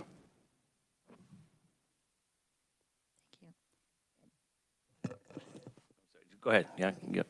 And then also, did I understand correctly that you're also county commissioner? City. City commissioner, okay. Yeah, don't lump me in with the county. Okay. Well, then that probably changes my question, though it may be somewhat true. So in your role, you have some control over your zoning and your regulations, correct? Yes. Okay. Little. So the city of Emporia and Lyon County went through a joint comprehensive plan in 2017. When you do a new comprehensive plan, then you have to have codes that back up that plan. We tried to implement form-based codes, and then upon legal review, after we had gone through the whole thing, that's when we were told, these are nice and work great, except they're not legal. And so what form-based codes focus more on the appearance of the property rather than its use. So it allows for a commercial building that has commercial on the main level. You can have zones that have commercial on the main level and residential upstairs without having to get a variance or conditional use permit. In other areas that are predetermined through community input. So say example, the interior core of our community, which has a grid overlays platting, which is 6,500 square foot lots with alley access parking, it would allow for accessory dwelling units. Currently, if they're zoned single family residential, to have an accessory dwelling unit, you have to go through the full zoning process, which is where you run into the NIMBYism, which I realize people should have a say, but that say should be in the code adoption process, in my opinion, not in a one here, one there type thing, so that when people do buy in a certain area, they're aware of what's there before they buy into it. So are you asking for regulations to be lifted at the state level or the federal level or the county level? Where are you looking for at the relief? state level? I did not bring the statute with me. I have it. It's sitting on my desk. I knew I should have grabbed it. There is one simple law that ties use of the property to the zoning, and if that were stripped away, then cities could stick with Euclidean zoning, or they could opt to go to form-based codes if the city government and the community wanted to as a whole. That's my understanding of it. Thank you very much. Sure. Senator Olson. Thank you. I think the regulatory is one of the big factors across the state it's a challenge, since 2007, our regulatories keep going. Mm-hmm. And so a lot of the stuff we did build after that downturn, there's been quite an extensive cost. Some of them have to have sprinkler systems, a lot of different things. My real question to you, and I know, I believe you guys are the one that might have done the RHI, am I saying it right? RHI development. Yeah. RHID, yeah, I should know it. I don't know, I've said it a million times. But back when we changed the law, because there was a developer that come up from Emporium, we changed the law. That was me. And that was you. Yeah. So, and I think I come in on a Friday to make sure that was put in a bill, to make sure, so we got it passed. But, I think the RHID is a great tool, and we did a lot in the last bill, because I believe there was a gentleman that was over 20 counties, and he said there was about 1,400 lots that are available. Old houses been down to that we could have used that on. I think it's a great tool, but it's not good for everywhere. And when you're in a county of 8,000 people, I think the MIH investor, some of that's better, because what you don't know is the RHID. You're taking the property tax, it could be up to 35 years, And you know, the county and the city and the schools, and they're not getting that property tax. The schools still get Well, the theirs. schools do, but I mean, the locals are not to maintain that. And that could create quite a struggle. I think the infill's a whole nother thing because it's a 10-year. But I think some of these other tools in the ruralist areas, now, like your size of community, I think RHID is perfect because you can afford some of them developments and not get the property tax for a period of time. And so that's why I think the toolbox is just so important. I got another question because, you know, a couple conferees before, they were talking about, you know, people going in and being able to have a little sweat equity. Now, you're around real estate, so I'll probably ask Alex this, being a banker, and I know I've sat on the other side in bank meetings. And, you know, normally when you sell a piece of property, you have to get it inspected. And if it's not up to inspections, your banker, he ain't gonna wanna finance it. So normally the people that buy fixer-uppers, they're gonna have to put at least 25% down. And sometimes a lot of them have to finance it themselves and then get it appraised later once they get it fixed up. Yeah. So the fixer-upper deal sounds good for people, but your banks are not gonna loan it. I guarantee you Bank of America or, you know, all your major banks, when they get that inspection, they see a list of exceptions. Sure. They might not loan. Yeah, there's an industry term that I would use to address the notion of sweat equity, and buyers are looking for move-in and cook dinner. The prices are such that they don't feel like they should have to go in and put sweat equity in because they feel like they're overpaying already. And so we're not seeing the houses that are dated tend to sit, but are still going for a premium. And there's a very small amount of buyers that have the capital to go in and even do sweat equity. Wouldn't you say in Emporia, the flippers have probably flipped them pretty hard? Not a lot of opportunity.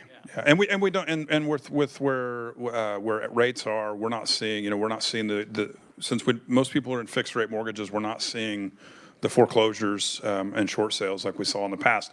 And even if we have a market correction, I don't think we'll see that. If a market like Emporia, it's going to take a calamity to have a market correction in terms of values. It's going to take an industry shutting down and 1,000 people moving out of town overnight. Even that may not lead to widespread foreclosures because they're going to be in such good loan products and may still have employment opportunity in the community. Well, I mean, me and my wife, we're about to lose our last son. He's about to go off to college here 6 months.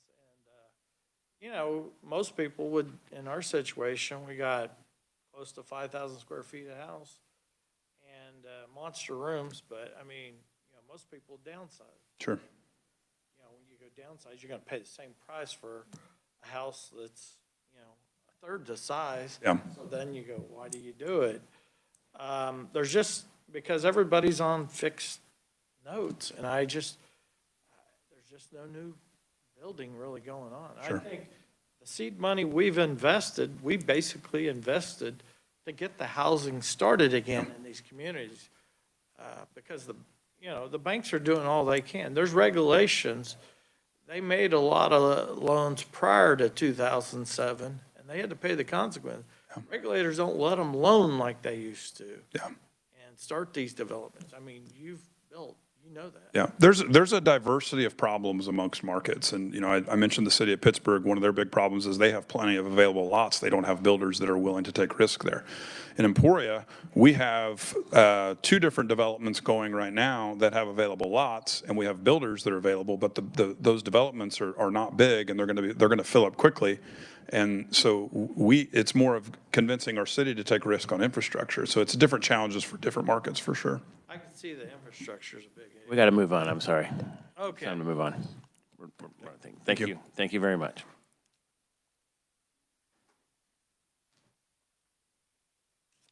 Tom Lally, are you here?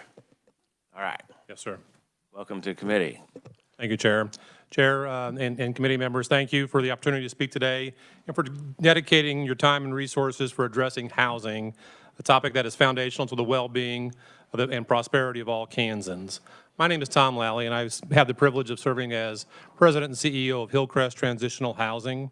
I have provided written testimony for your reference, but today I want to give you a clear picture of the critical role of transitional housing in addressing homelessness and housing insecurity in Kansas.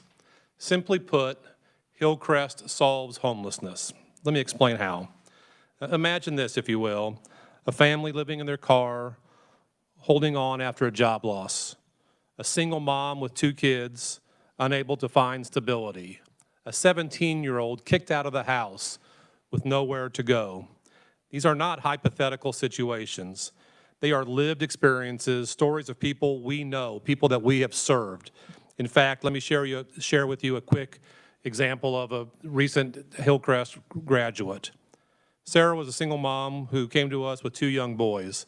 She had lost her job after a medical emergency, had gone through all of her savings, stayed with some friends, spent all of her savings on weekly motels, and then finally were living in the car. When she came to Hillcrest, Sarah was not looking for a handout. She just needed a chance. Through our 90-day program, she found stable employment, paid off her debt, secured a new apartment for her family, and today Sarah is thriving and giving back to her community. Housing insecurity isn't abstract. It could happen to anyone, our neighbors, our coworkers, the individuals that we attend faith services with, the parent of a child in your kid's school. Housing is a foundation for stability, and without it, every aspect of life begins to crumble. You'll hear testimony today and tomorrow about the entire housing spectrum, from shelters to home ownership. But what about those families, individuals, and youth that fall in the middle? That is where Hillcrest Transitional Housing steps in, serving thousands of Kansans every year. So what do we do at Hillcrest Transitional Housing? Our programs are designed to provide stability, accountability, and support in a structured environment. We are an employment-based, high accountability program. We require full-time employment for all of our adults in our programs, and we require participation in weekly mandatory case management, life skill, and financial literacy training. We provide non-congregant individual apartments, so our housing model allows families and individuals to live in their own apartment units, creating a sense of stability and independence. Our campuses are drug and alcohol free to maintain strict policies to create a safe and supportive community. So what does all that do? What's our service and our impact in the community? In 2023, just last year, we served 1,170 individuals. This year already to date, we have served over 2,000 individuals, a testament to the growing need. We currently operate 38 units in Johnson and Wyandotte counties, split between our adult and our youth programs. The adult program is a 90-day intensive program with an 83% success rate. Residents focus on finding permanent housing from day one. They gain financial stability by working full-time, living rent and utility-free. Let me pause there and repeat that. In our program, our residents live in our non-congregate individual apartments, rent and utility-free. They're working full-time. So that affords them to pay off debt, that common barrier to permanent housing. Really, the hallmark of the Hillcrest 90-day program is our budget counseling, whereby all of our residents adhere to an all-needs, no-wants budget. Though difficult, this important component of the Hillcrest program is transformative. The youth program is a little bit different. It provides services to individuals who are 16 to 24 years of age, including those aging out of foster care. Unlike the 90-day adult program, the youth program can last up to 2 years. If you think about a 16-year-old that's in high school, we want to maintain that stability for that 16-year-old to be able to graduate from that high school. The emphasis is not on employment per se, but more on education. However, other goals do include employment, budgeting, and personal goals. One of the most rewarding aspects of our work is seeing the transformation in our residents. Many come feeling hopeless, but with the guidance and support, they leave with confidence, stability, and a clear path forward. Hillcrest's mission extends beyond just the physical structure of housing. We are focusing on bookend programs, the before and after our services. One of those is prevention programs. Keeping families in their current homes is so much more cost-effective and impactful than responding to crisis. Hillcrest is excited about opportunities in 2025 to open and operate the Johnson County Housing Resource Center to help prevent homelessness in that community before it starts. The second part of that bookend program is our alumni services, those that have graduated from our programs. Graduates from our programs can continue to receive support, including case management, budget counseling, and pantry access. Everyone needs support to thrive no matter the stage in their life. Hillcrest isn't just a transitional housing provider, we're a community partner. We invite civic, corporate, and faith groups to walk alongside our residents, fostering a sense of connection and shared responsibility. So what's the big picture here? Housing security has a ripple effect that touches every part of our society. When families have stable housing, it impacts education, healthcare, and even the workforce. Children in unstable housing are more likely to struggle in school, and adults are less likely to maintain steady employment. By addressing housing, we're not just solving an immediate problem, we are investing in the future of Kansas. So what's next for Kansas? What are those recommendations? To address housing needs holistically, we need bold and strategic investment. We need to expand transitional housing.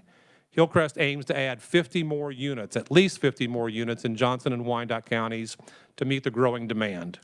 The expansion could mean market rate housing to create sustainable options for our residents. Currently, we have a 6 to 8 week waiting list for applicants waiting to get into our program. Annually, we will have close to 1,000 applications for our Johnson County sites. Another policy recommendation is investing in prevention and programs and policies. Directing resources toward prevention can help families avoid the spiral of homelessness altogether. We need to support high accountability programs, programs like Hillcrest that prove accountability and support can transform lives. We need to focus on affordable housing. A significant increase in affordable housing units across Kansas is essential to bridge the gap in the housing spectrum. And lastly, we need this ongoing dialogue. Housing isn't just about shelter, it's about creating that foundation for thriving Kansas. We must continue these type of conversations that connect housing policy to economic success and community well-being. In conclusion, I want to say thank you for your time and attention to this critical issue. I want to encourage each of you to visit one of the Hillcrest housing sites in Kansas. A tour will provide insight into not only the needs of our residents, but also the transformative power of our approach to solving homelessness. Together, we can ensure that every Kansan has a pathway to stability, opportunity, and success. Thank you very much. Thank you, and thanks for coming in today. In committee, I did inform Mr. Talley that this committee was not really set up to solve the homeless issues, but this program, we have another one coming in tomorrow because it does play a role in affordable housing. But I really like the accountability of your program, and I'm not sure, we have a whole other committee that really is set up to address that in the welfare reform. I'm not sure if you have spent any time with Representative Awerkamp, but I know he would welcome you to come in and meet with him because accountability is where it's all at. And so if somebody doesn't work, or if you catch them with drugs, you move on to somebody that wants to try? We do. It's the worst thing that any social service agency could ever do. But with a waiting list of 6 to 8 weeks, there are individuals that want to work the program correctly. So we will ask individuals that are not working the program to leave. That's why you're successful. Agreed. There are consequences. Agreed. That's where I think we're missing it in most areas. So, Representative Howerton. Thank you, Mr. Chair. I just have a question regarding when someone's in the program and they're working hard and they're trying to get their finances in shape, how often do you run into the evictions issue where they can't find housing because they have a past eviction? You know, those past debts are just massive barriers to permanent housing, and eviction is one of those significant barriers. Our case managers, along with the resident, and the residents are doing everything themselves. We are there to support the residents, but we have excellent relationships with a lot of landlords in our communities, and because of those wraparound supported services that follow the resident. I think that a lot of the landlords that we're engaging know the success of Hillcrest and know that we will be there to support the residents. But evictions are incredible to overcome. And our residents, that's one of the primary debts that they're going to pay off immediately when they're in our program. Just to follow up, I think it's 7 years for evictions right now that follows your, do you have any thoughts on that? Changing it, or? You know, it's going to have to take relationships between both the landlords and also the social service agencies and those that have those evictions on their record. It's important that people are held accountable, absolutely, but situations in life do occur, and I think there has to be some opportunities to be able to express those situations that did occur and maybe why, and the opportunity to say, I'm past that and I'm on a better path and I've got these supports around me today. All right, one more question, Representative Curtis. Thank you, Mr. Chairman, and thank you for being here, Tom. So when you all are transitioning folks from your program, are you doing any building yourself? That's one question. And then the other question is how are you finding that inventory as you're trying to find them places, permanent housing? We are attempting to solve the housing crisis ourselves by building market rate affordable housing for individuals leaving our program and maybe inviting some other programs and their graduates. That gets expensive. And that's a little bit outside of our core competency. And we'd prefer that the market rate developers are doing that for us. But in the absence of that, especially in Wyandotte County, we're having to take up that charge. We find it extraordinarily difficult, and it's getting more difficult as graduates of our program are going out trying to secure their own place. We're finding that inventory shrinking smaller and smaller and smaller. It's just becoming more competitive.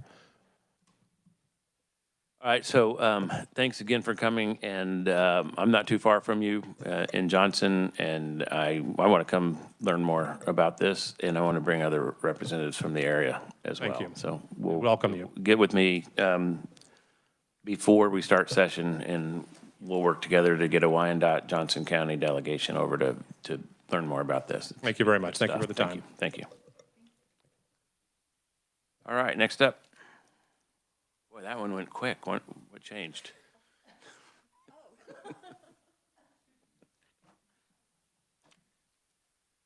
Christina Ashley Giddy. Christina Ashley Gidry. Gidry, got it. Yeah. Okay. Thank you. Yeah, absolutely. Thank you for having me. So my name is Christina Ashley Gidry. I'm the Director of Policy and Planning at United Community Services. But I'm here not just on behalf of UCS, but also the Kansas Statewide Homeless Coalition. Together, UCS and KSHC convene another acronym, the Kansas Housing Advocacy Network. And so the Kansas Housing Advocacy Network is made up of organizations statewide. We provide data, best practices, and evidence-based policy recommendations to address our housing shortage and homelessness. So while UCS is based in Johnson County, with our CAN partners, we have gone across the state to places like Manhattan, McPherson, Garden City, Leavenworth, Pittsburgh, and more to share best practices. We don't want to be reinventing the wheel. We want our communities to be investing in evidence-based policy. I think that Mr. Lally shared with us the reasons that housing is so important. It's not just shelter, it's not just a safe place to stay and eat and have hygiene. It's where we build our family. It's our launching pad for work, education, for engagement with our community and community thriving. So today, we're here because our housing shortage is affecting every Kansan. So you have seen the news. there's good news, bad news, right? The great news is that Kansas is in a period of economic growth. You can do a quick news scan and see that we have significant job expansions happening in DeSoto, in Elwood, Wathena, KCK, Sterling, Newton, Tonganoxie, Coffee County, Garden City. The list goes on and on and on. And as you go and you talk to people in those communities, the housing needs are different in different parts of the state, but the overarching story is the same. And that story is we can't hire workers. We can't keep our residents, and we can't continue to grow as a community because we have this housing shortage. And so housing ends up holding back our economic growth. So as we look at Kansas's housing needs, we have to think about the fact that we do have different types of housing that matches different stages of our lives. Americans move on average between 11 and 12 times in their lives. That's a lot of moving. Moving is really hard to do. And we only do it when we really need to.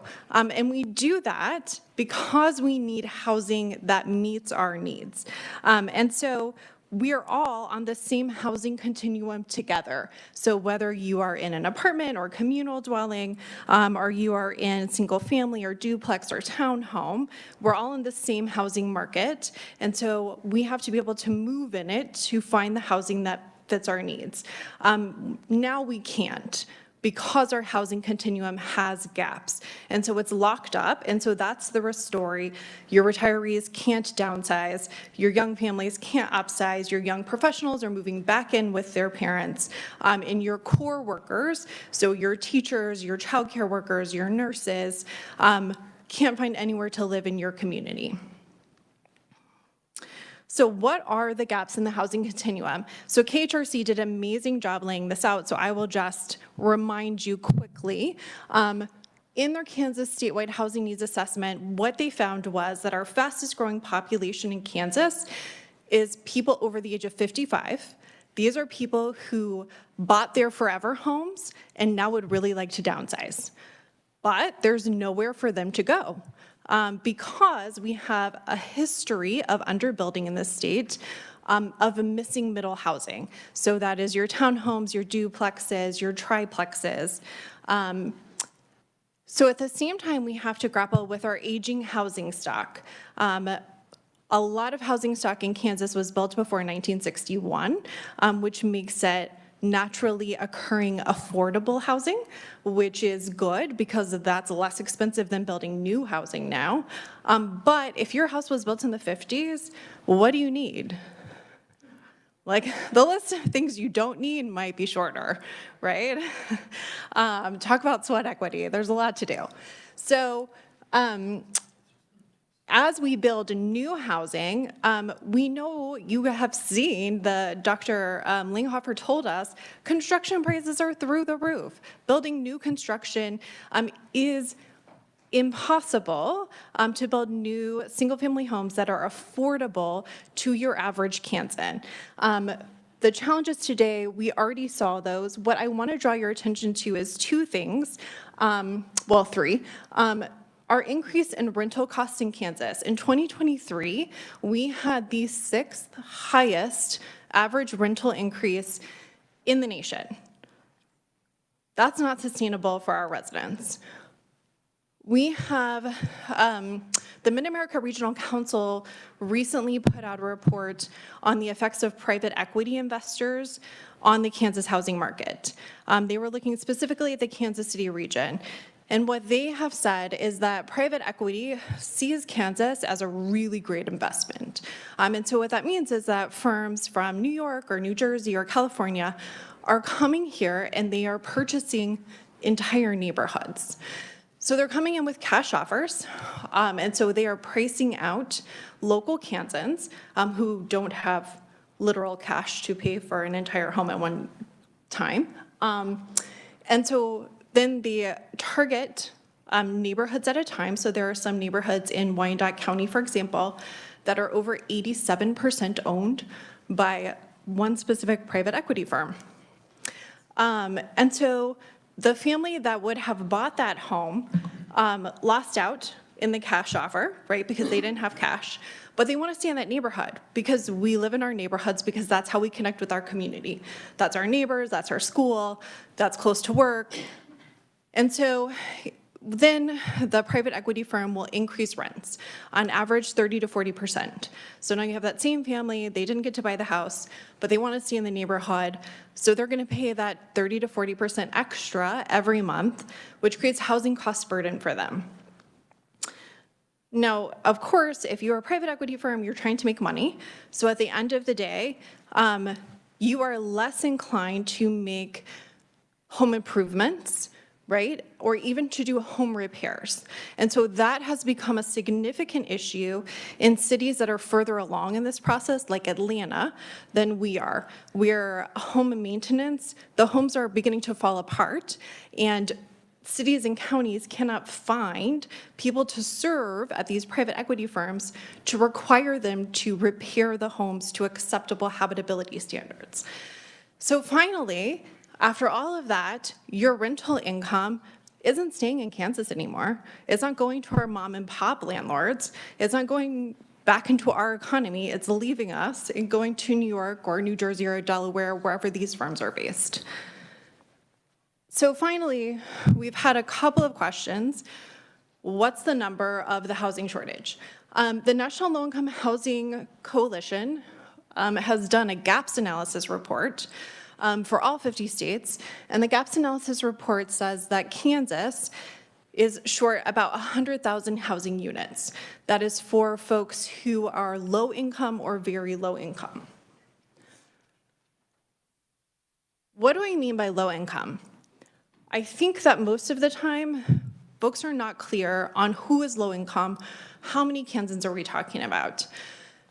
We're talking about 28% of Kansans would be considered low income.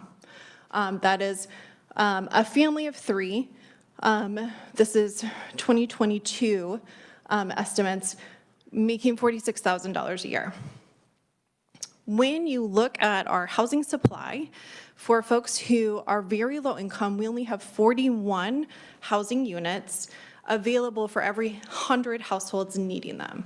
So each of those households has the choice to pay too much for rent, they become housing cost burdened, or they move in with other families, or they lose their housing and become homeless.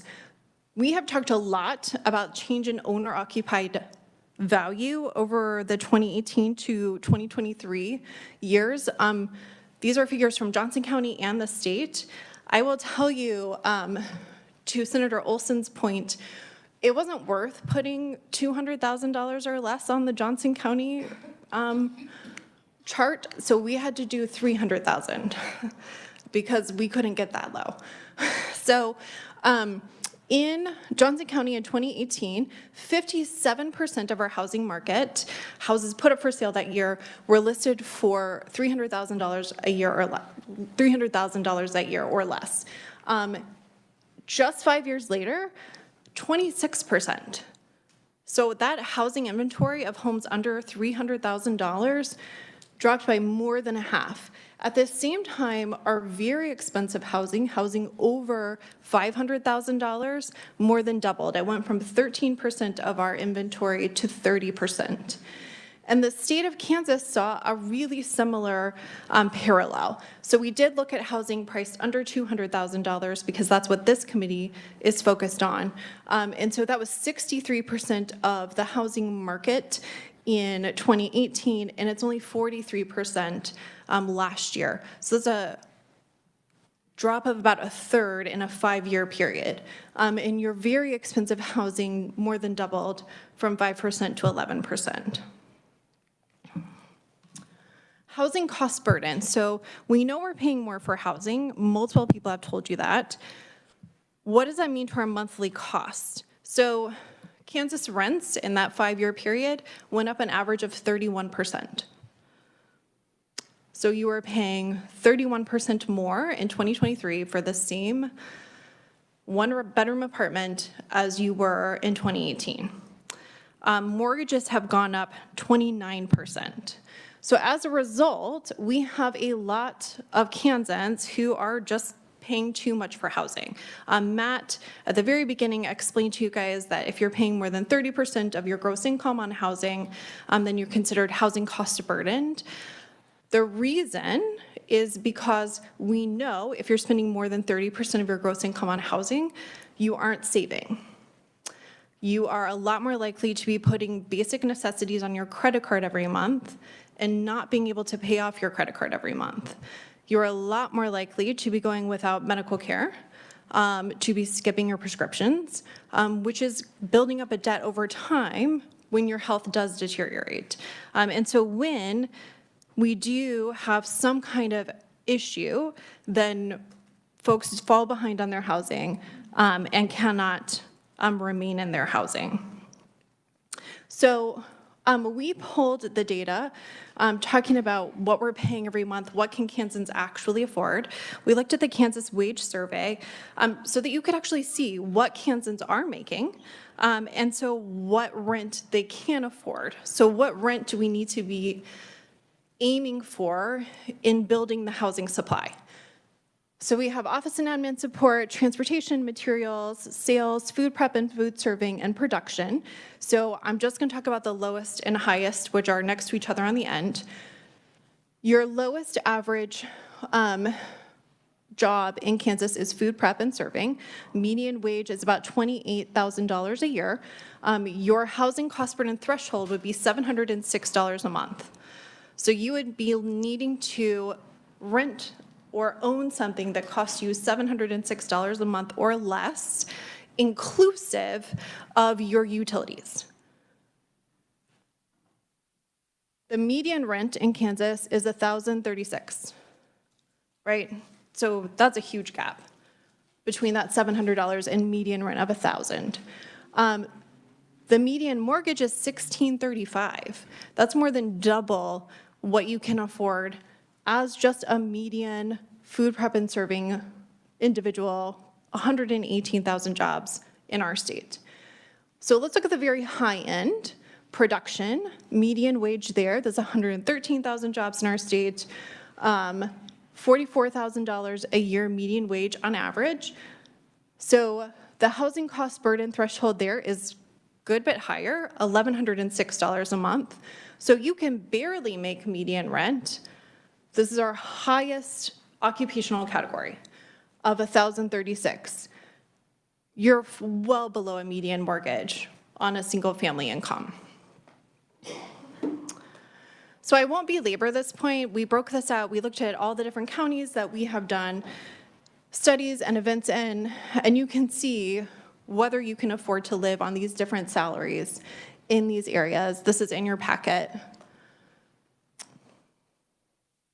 So what do we do about this? How do we address this problem? We know that there's a problem. You've heard lots of data on the problem. We know that it's complex. There are a lot of factors that go into this. There are a lot of different causes, and there are even contributing factors and conditions that make housing more challenging for some Kansans than others. So we have to have a multi-part strategy. It's an and to address it. So first we have to address housing supply. I think you've heard a lot about that from other conferees already. Then you have to address housing burdened Kansans. You just heard from the prior conferee that it is a lot cheaper to keep people who are housing cost burdened in their housing than it is to see them fall into homelessness. And then finally, we have to address housing with supportive services for those who have special needs. So let's buckle up. Here we go. Ready to talk about housing supply. So we have 3 recommendations to talk about related to housing supply. So the first, KHRC talked about this. This is the Affordable Housing Tax Credit. I won't overtalk this. I just want to be clear, we have been underbuilding in Kansas for decades. You just had conferees tell you we cannot pencil out projects that a lower income Kansan can afford for a new family home without incentives. It cannot be done. And so that is where the state has to step in, because we have to have workforce to make our communities work. We have to have childcare workers, we have to have law enforcement officers, we have to have production, we have to have food sale and prep.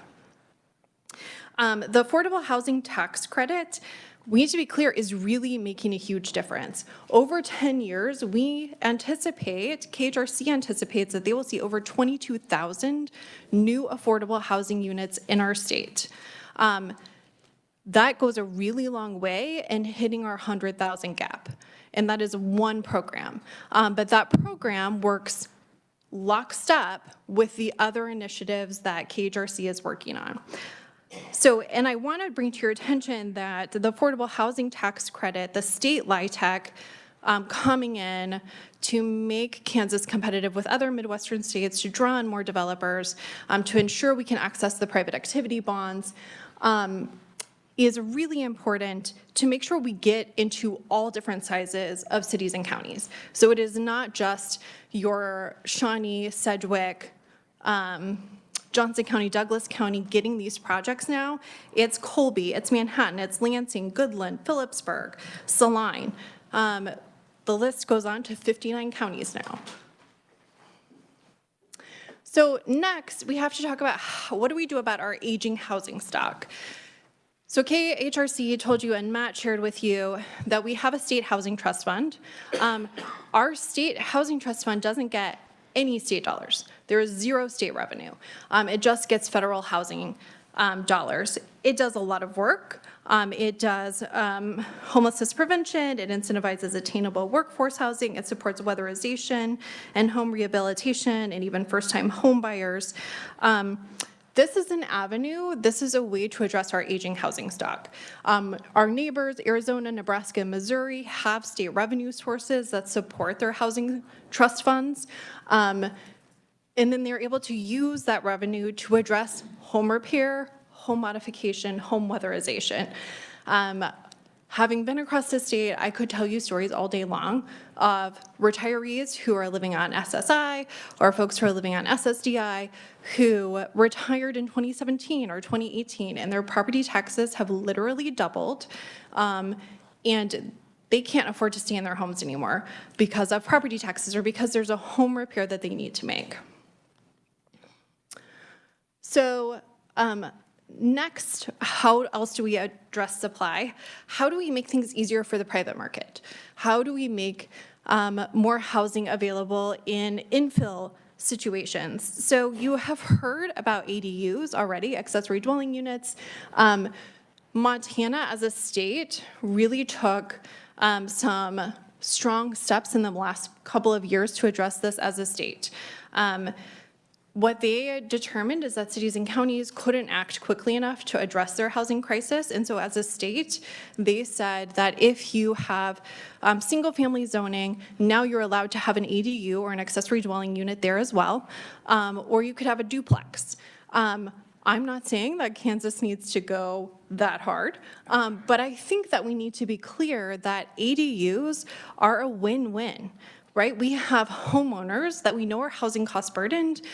Maybe they need to do some home repairs and they can't afford them. We have a lot of transient populations like students or military in different parts of our state who come through and they compete with long-term residents to buy homes. And then those homes go off the market and oftentimes they remain vacant. So instead, we can be offering accessory dwelling units as rental properties. The homeowner has an income source that allows them to maintain their home. Your transient folks who are coming through, your students, have a place to rent that is safe and affordable, and that rent stays in your community. So you are enriching your community literally while expanding your housing supply. Form zoning is an initiative that can make a lot of sense here, where you are allowing housing to be in areas that would otherwise be just higher density. Then we have KSA 1216-120 actually prohibits localities from requiring affordable housing as part of any development proposal. Allowing localities to decide that for themselves is something that makes sense when our different localities are in different positions as far as needing affordable housing. And then we can expedite development through infilling, through things like form zoning. So that is housing supply. So then we talk about how do we keep Kansans housed. So we talked about the housing cost burden has gone up really significantly in the past 5 years. And that has had a toll, right? That has had the greatest toll, we would say, on folks who are on fixed income. So this is folks who are on Social Security income or SSDI. You guys did a great thing last year in making SSI no longer taxed by the state of Kansas. That is going to help this population to some extent. And so here are a couple of stories here. Something that we would advocate is additional property tax relief for specific populations only. So for seniors, for folks who are disabled or on disability, and consider expanding the Homestead Property Tax Refund Act to renters again. This is something that was permitted, I think in 2017 and before, and then was removed. Your renters are actually paying more in this increase over time in housing cost burden than your mortgagees. That's because they are paying the property tax increase, right? They're paying it in rent every month. And the homeowner wouldn't be able to claim this refund anyway because it's not their homestead. So then looking at strategic rental assistance and tax sale relief, other states use different techniques, whether that is appropriations or a housing trust fund, to provide targeted relief to folks who, like in these stories, have been in their home for decades, have faithfully served the community, own their homes, and have fallen behind on things like property tax. And that's the reason that they will be going into homelessness. I have talked about the concerns of private equity firms and consolidation pushing out not just Kansas homeowners, but also smaller landlords who are based here in Kansas. There are a few recommendations here. A lot of states are grappling with this. There's a lot of different legislation being proposed. I'd be happy to talk to any of you about that separately. You, as a committee, were interested in talking about the Landlord-Tenant Act, and so I'm going to talk to you about a couple of reforms there that could make sense. So right now, KSA 1216-138 says that we cannot require interior inspections of property as rental properties. That becomes a really significant problem when you are talking about private equity or huge property management companies and never being able to lay eyes inside of properties to protect Kansas residents. So what we would propose and what other states are working on is requiring rental registration. And fees would be sliding scale. So your smaller landlords would pay a smaller fee, whereas your property management companies or your private equity firms who own 87% of your neighborhood would pay a higher fee. And then that fee could go back into home repair or home modification for the surrounding area. Then allowing for interior inspection to ensure habitability.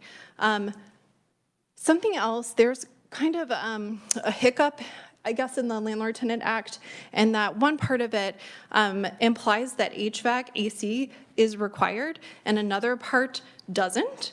And so nobody's really sure. Do we have to provide AC or not? We have to provide heating. I think with our temperatures well over 100 many days in the summer, we probably want to be clear that we want rental properties to have air conditioning. So ask you to look at that. And then allowing enforcement of violation of property maintenance codes and having a default property maintenance code. The Landlord-Tenant Act as it stands relies on cities and counties having property maintenance codes for enforcement. Where they don't, we need some kind of default to fall back on. And then something else, actually Leavenworth does this, is they require a local registered representative to be able to be served and to take action when there are issues with rental homes. Otherwise, we'll find ourselves in the situation that cities like Atlanta have, where you are sending notices into the void and nothing ever gets done. And then fee transparency and caps on fees and rentals. With really large property management companies, we are seeing that you want to go turn in your application fee just to be considered for an apartment, and it's going to cost you between $200 and $400 to turn in that application, non-refundable, plus maybe an extra $50 per person who will be living in your household. That's non-refundable. That's, becomes a tool to try to keep out potential applicants. So we want to make sure that there's fee transparency. So finally, I'll turn to populations with specific housing challenges. You heard some about housing choice vouchers already. I think Matt talked about these a little bit. They used to be called Section 8 vouchers. So these are actually federal dollars that come to us. They are administered by housing authorities across the state. And they were a really powerful tool because they provide long-term subsidization paid for by the federal government for elderly, disabled, low-income residents. And so disability is not just physical disability, but also mental health disability, maybe PTSD, even individuals with intellectual developmental disabilities. If you have heard of these vouchers, then you have also heard that there are years-long wait lists for these vouchers. But I think we need to make the distinction that just because there's a years-long wait list doesn't mean that we're actually fully utilizing the housing choice vouchers that we have. So I have worked in parts of the state where they have a 5-year housing choice voucher wait list, and their utilization rate is 33%. So what happens is you come to the top of the voucher list and you are told you have a voucher, you have 60 days to find a landlord to take you. And there are no takers. You cannot find anyone. And so that's not a utilized voucher. It just goes back into the system. The next person in line gets it. So how do we address that? This in itself is a complex problem.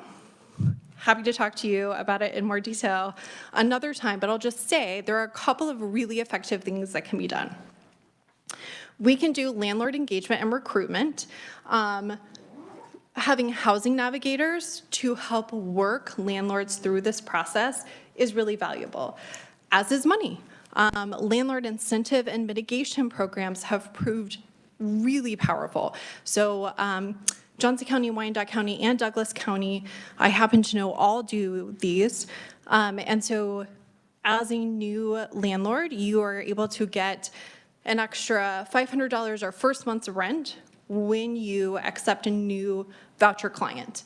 And at the same time, the mitigation fund is a pool of money set aside. And if there is damage to the unit, once the individual has moved out that exceeds their property deposit, then you can make a claim there. What I think is really interesting is that this mitigation fund has been around in Johnson and Douglas County for about 2 years now. And one has seen one claim ever and the other has seen no claims. However, landlords will tell us, this is peace of mind for me. I was willing to participate because I had this mitigation fund. So the other side to look at is tenant protection. Again, when you're talking about large property management companies, they have clear policies in place because they have clear goals. And those policies will say things like, we don't accept people who have a housing choice voucher, or we won't accept someone who has an eviction on their record. And so we want to make sure that our residents are able to access housing that fits them and that they're not subject to that kind of discrimination or disqualification. So evictions, we were just started talking about evictions a little bit. Pre-pandemic figures, we saw an average of 14,500 evictions filed each year. And I want to be really clear here that an eviction filing is different than an eviction judgment, is different than the sheriff actually physically evicting you. So of those 14,500 eviction filings, half of them never went any further. So something was filed, the landlord's attorney came in and said, you didn't pay last month's rent, you owe me $1,200, and then they never prosecuted the case. But it stays on your record as the tenant forever. It never drops off. It is on your court record, publicly searchable, forever. So that is despite the fact that half of these cases are never prosecuted. Tenant and credit reporting agencies pull those court records. If it makes it to a judgment, then it would be pulled on your credit, right? Because that would be an actual sum of money that is owed. Once you pay that off, it would show on your court record that that judgment is satisfied. But again, the fact that an eviction was filed is there forever. The fact that a decision was reached is there forever. The fact that it was satisfied or not satisfied is there forever. So there are two kinds of different ways you can approach this at the state level. You can do eviction sealing. That is, it is private. It is a sealed record when the eviction filing first happens, which makes sense if half of the time it never goes anywhere, right? Because it's sending a signal that has no proof behind it. Because when a landlord attorney files this, they don't file any proof. It's just their statement on a document. If it gets to trial, then proof can be introduced. Okay, so the other approach is to allow eviction expungements. And so this could be that if a certain amount of time goes by and it's never prosecuted, that it is removed from your record because it's never gone anywhere. Or if the judgment is satisfied, then it is expunged from your record and it shouldn't be counted against you. Okay. Eviction mediation programs. Johnson County has the only mandatory eviction mediation program in the state, and it's incredibly effective. It is high impact and very low cost. The judge there uses his statutory authority to require anyone who has an eviction filed against them and contests to go to mandatory mediation. The landlord and the tenant have to negotiate in good faith. Something like 97% of the time, they come to a settlement agreement. And we're between 75 and 78% of the time, the tenant fully complies with the settlement agreement, and that agreement means that once it's fulfilled, the case is dismissed. So there's no physical eviction, there's no judgment on their record, the case gets dismissed. Now, it shows up on your record as filed and as not guilty forever, but having 75 to 78% of the time, tenants not having a judgment on their record is a huge benefit. So then we have to talk about folks who have special needs. I'm sorry, I'm going to have to ask you to wrap it up as quickly as possible. We're way past the time that we allotted for you. Sure. So takeaways, there's a three-part solution. We have to address the housing supply. We have to keep our residents housed who weren't expecting to be paying 30% more for their housing 5 years ago than they are now. And then we have to support stability for populations with housing challenges. I would be happy to unpack any of this in more detail. I know it's a ton of information.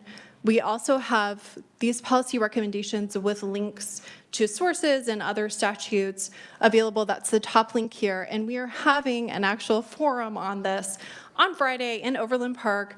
You're welcome to come. Just shoot me an email. I'll get you registered. It's from 9 to 11. I'm talking about this issue. I'm happy to stand for questions. All right, committee.